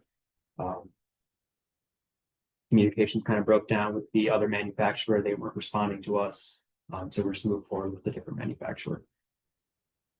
The same manufacturer that designed the bridge that currently crosses White Cheese Creek, a little bit south of town. I believe that's Brooks Scanlon Logging Road. But we're still on track for fall winter construction. Roundabout landscaping, Public Works Advisory Board reviewed the design concept yesterday. They were very pleased with it. Natural native species for the plants. Only thing that they suggested were edits for future plantings, say for a future Arbor Day, or if we decide that we need a little bit more screening around the large swale. Yeah, so can I ask a Yes. question on that? Does that landscaping include anything in the center where the proposed art would go? I believe they're only going in about 6 feet around with some minor shrubbery. They don't want to put too much in there, not knowing what's going to go in there. Okay.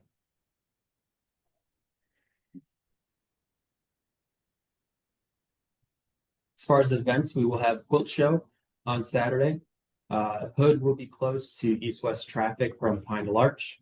North-south traffic will remain open with the exception of South Oak Street. They did make an adjustment to that just for all those folks that like to take pictures of the quilts hanging outside of Stitch and Post. We just thought that was the safest option, close and open. And DCSO will be providing pedestrian crossing assistance again on Cascade, help keep pedestrians safe and keep traffic flowing through town. New project coordinator will be starting next week, Monday. And we have selected a preferred candidate for a seasonal utility tech position. What was that last part? We've selected a preferred candidate for the seasonal utility technician position. Help our crew out with landscaping, get them through the season. Yeah. Are there any questions? I had brought this up to you when I had all the quality time with the fire department running over to Salem a couple of weeks ago. I did ask them about downtown fire mitigations and the topic of, what's come up about underground wires and things like that. And it, it wasn't a very robust conversation, and I was more of a formal conversation with them. However, I posed the question. I'm like, well, look, we want to do something. We know downtown needs more fire protection and a lot of buildings and, what, and the concern about the power line came up. I said, which, kind of looking into, but, in your opinion, like, is there something we're missing? Is there something better we can address? And Jeff Fuller just, not missing if we said, mulch, like, no mulch downtown. That was it, he's like, we're not professional. No mulch downtown. And, between them and kind of serendipitously, recently, Harry even mentioned in places, whether it was city, right away or private or whatever, where people had mulch downtown and books dropping cigarettes, and she'd seen recently a couple times where she was walking or something smoldering, brushed it out with her foot, and got some water and but they say they see that all the time. Especially in kind of high traffic areas, cigarettes, you also mulch food, spontaneously combust as well. So anyway, I just wanted to to share that. And, yeah, I don't know if you've had any discussions on that yet, or I know the bigger picture of landscape management downtown. No, it's the question that pops in my mind, are we putting, does the landscape plan for the roundabout have any mulch? No, Okay, right there now. that is right. Okay. And Sorry. it's for I that thought that's where reason, your question was going. it's for that reason we decided to not add more mulch to rollouts in the downtown area this year.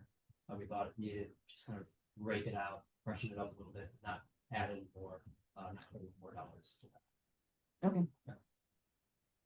And there's alternative materials, from what I understand, that are similar in cost. Is that true? Something else we could put down, rock or?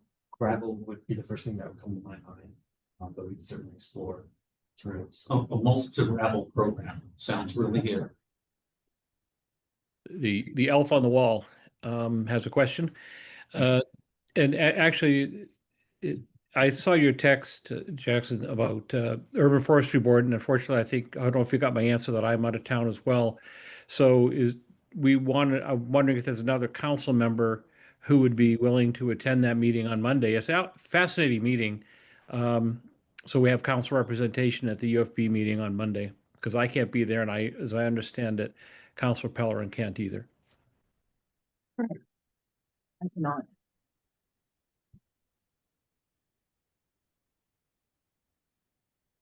Great, yeah. And Maybe. I have a 1:30 event and I might be able to get back in. Just let me know. Yeah. I can send. Just send me an invite and I'll put it on the calendar and I'll make sure I get back. I can do that. Monday the 14th? Yes. Thank you. yeah, thank you. You got that? Action. And thank you for stepping up. Thanks for stepping up. During council comments, I'll kind of bring you up to speed on what's going on, but appreciate you stepping in to do that. Yeah, I'll text you and get some snappy, witty comments that you might have that I could use. Snappy, witty. Anything else? That's- The dump station, that's an automated system, so we probably have the ability to kind of look into that system or Joe or somebody on staff and Yeah. like real time to see if usage and. Yeah. Okay. Yeah, they can track it. I just haven't checked in with Joe Okay. about that yet. Yeah, we know it's been used. I don't know if the water's been used yet. At the No, mobility hub? Yeah. Yeah, I saw a trailer there. Oh, you did? Oh, good. Yeah, they were using it Okay, yeah, I know the dump Saturday. station. They paid $7 for the water. I didn't ask, Yeah. but they must have. Okay. I saw a hose. I Oh. don't know if anything was coming out, but Yeah, most of the time when I drive by, there's somebody there. yeah, I don't know, that, did they just see it? Like, I don't Yeah, think like- announcements went out. Right. I think Campos spreading the word certainly helps. Okay. I know we're working on how do we advertise that more. Yeah. So that it reaches people that need that information. We will be getting new highway signage that has the parking or little dump station arrow. Did we have a ribbon cutting or we just kind of softly opened it? We will. We're still waiting on shelter. Mhm. And I have some final thing on that. Okay, just check. Seems like there'd be an app for that, like, look for water and There might be. stations. I mean, for Yeah. people who are the road. Very good. Very good guy on that. Very knows his way around a pump station.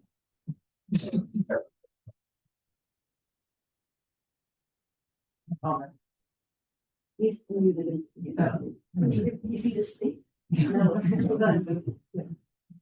All right, that's great. Next month, we'll know more. We'll Excited- we can excited to hear got it. some stats on that. Yeah. All right, thank you. Thank you. Just one last reminder, not a second meeting in July, so you're on break now until I think it's August 13th. Not until we're done talking. That's what we're done. No, I'm just saying your next council meeting is August 13th, so reminder. Second meeting in July is big. Thank you. Any updates from council? We'll start with you, Gary. Yeah, Yeah. just I don't know why I'm getting an echo, but um, so I've told some of you don't know, but about a week and a half ago, our daughter's house in Portland was broken into. So I've been out of town in Portland quite a bit, working on some safety improvements and some security things. And part of that is quite a bit of landscape renovation, i.e. blackberry removal, that's taken quite a bit of time so the house can be seen from the street. So I apologize to those of you that I have not at the meeting tonight. It was my intention to be there. But it's just stressful right now. So I expect to be back in town a week from Friday, and hopefully we'll be here for a little bit. But I will be making several trips over to the valley as we conclude trying to get things back to some level of safety for her. So thank you all for your patience and for letting me be the elf on the wall. No problem, Gary. Gary, I really wish you had not said elf on the wall, because you can't see it now.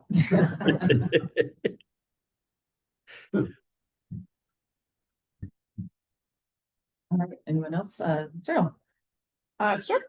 So, Sarah and I attended the Fourth Fest at the Village Park, and we're at the City of Sisters booth doing our conversation with counselors 2.0, us going out to the people. And I thought it went really well. I mean, we had flybys that just stopped and started talking about traffic or what have you, and it just felt like it was a good place because it was mostly locals. Whereas the farmers market, I think we get more people coming from out of town or visiting.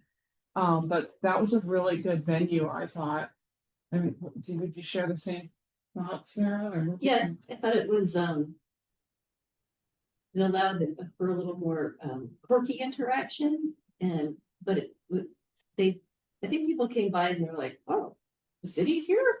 That's cool, and just chatted, and I think if someone had had something pretty serious, they would have said something too. But yeah, we did get some interesting conversations. Definitely, of course, everyone's talks about traffic, but that's a good. I feel like if we're on traffic, like we're at a good place.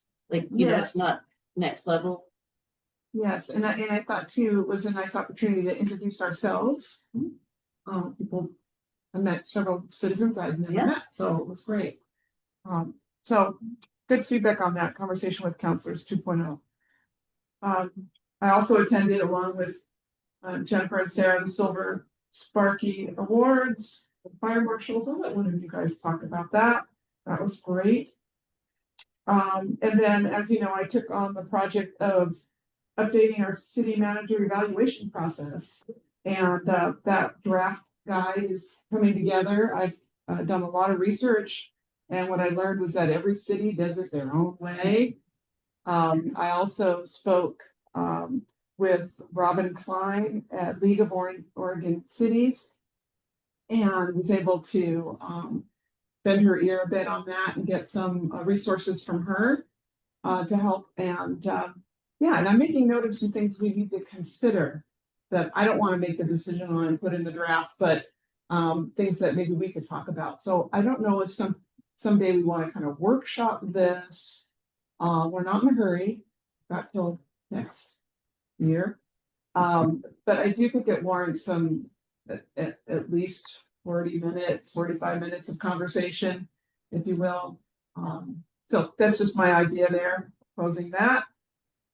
Yeah, that's all I have for right now. Okay. Yeah. So on June 30th, Carrie and I went to Redmond and went to a presentation and lunch that was put on by Mountain View Community Development. They brought in a gentleman from Austin, Texas, who with partners, they've developed a very large, permanent supportive housing community. And, well, I don't think it's something, we're necessarily looking to do here in Sister. The kind of the more of these conversations I end up in, I want to understand, I want to figure out how to get information about what it is we need from our partners. You know, the partners who are out all the time talking with people who, you know, starting with people who are unhoused, but also, but honestly, the there for now. Anyway, it was very interesting, and the lunch afterwards, Anthony Rodman, our senator, Oregon State Senator, was there, and representatives from other city councils, plus a bunch of different housing entities were there. So just, I don't know, I feel like these local conversations are really good because it gets us an insight into what's going on elsewhere. And again, I feel like we need to, there's a term called continuum of care, which basically gets you from, you know, being unhoused to, you know, a homeowner. And while you might not do all of that in Sisters, I think we need to know who is doing that in our bigger community, you know, central Oregon community, so that we understand what our resources are. Anyway, it's very fun day. And if the fourth best, although I did want to thank Rebecca for being there and her family support. Yeah, that was just really nice to show up, and everything's all set up and all the papers and stuff ready, things to converse with people about if they didn't know what we were doing or who we were. And then yesterday I went to the Public Works Advisory Board, and I just wanted to bring this up. So we did talk about the landscaping for the roundabout, the new roundabout. And these are, to me, kind of interesting conversations. The consultant walked through what types of vegetation will be around trees, etc. And graciously, they took our defensible space code into consideration, even though it's not new development per se, you know, not new building development. But there will be some plants on our prohibited plant list that are 30 feet out from the from buildings. And this kind of triggered something in my mind, because I'm, you know, as we're looking at, I'm like, oh, why would we do that? And then these people on the board are really smart and kind of talked through that. And basically native plants, we're going to have to figure out how those do fit in when we come to full developments or, you know, our parks, so that we do have ways for, you know, wildlife to exist, but doing that in the safest way possible. So that's just a kind of a first start of that conversation for me.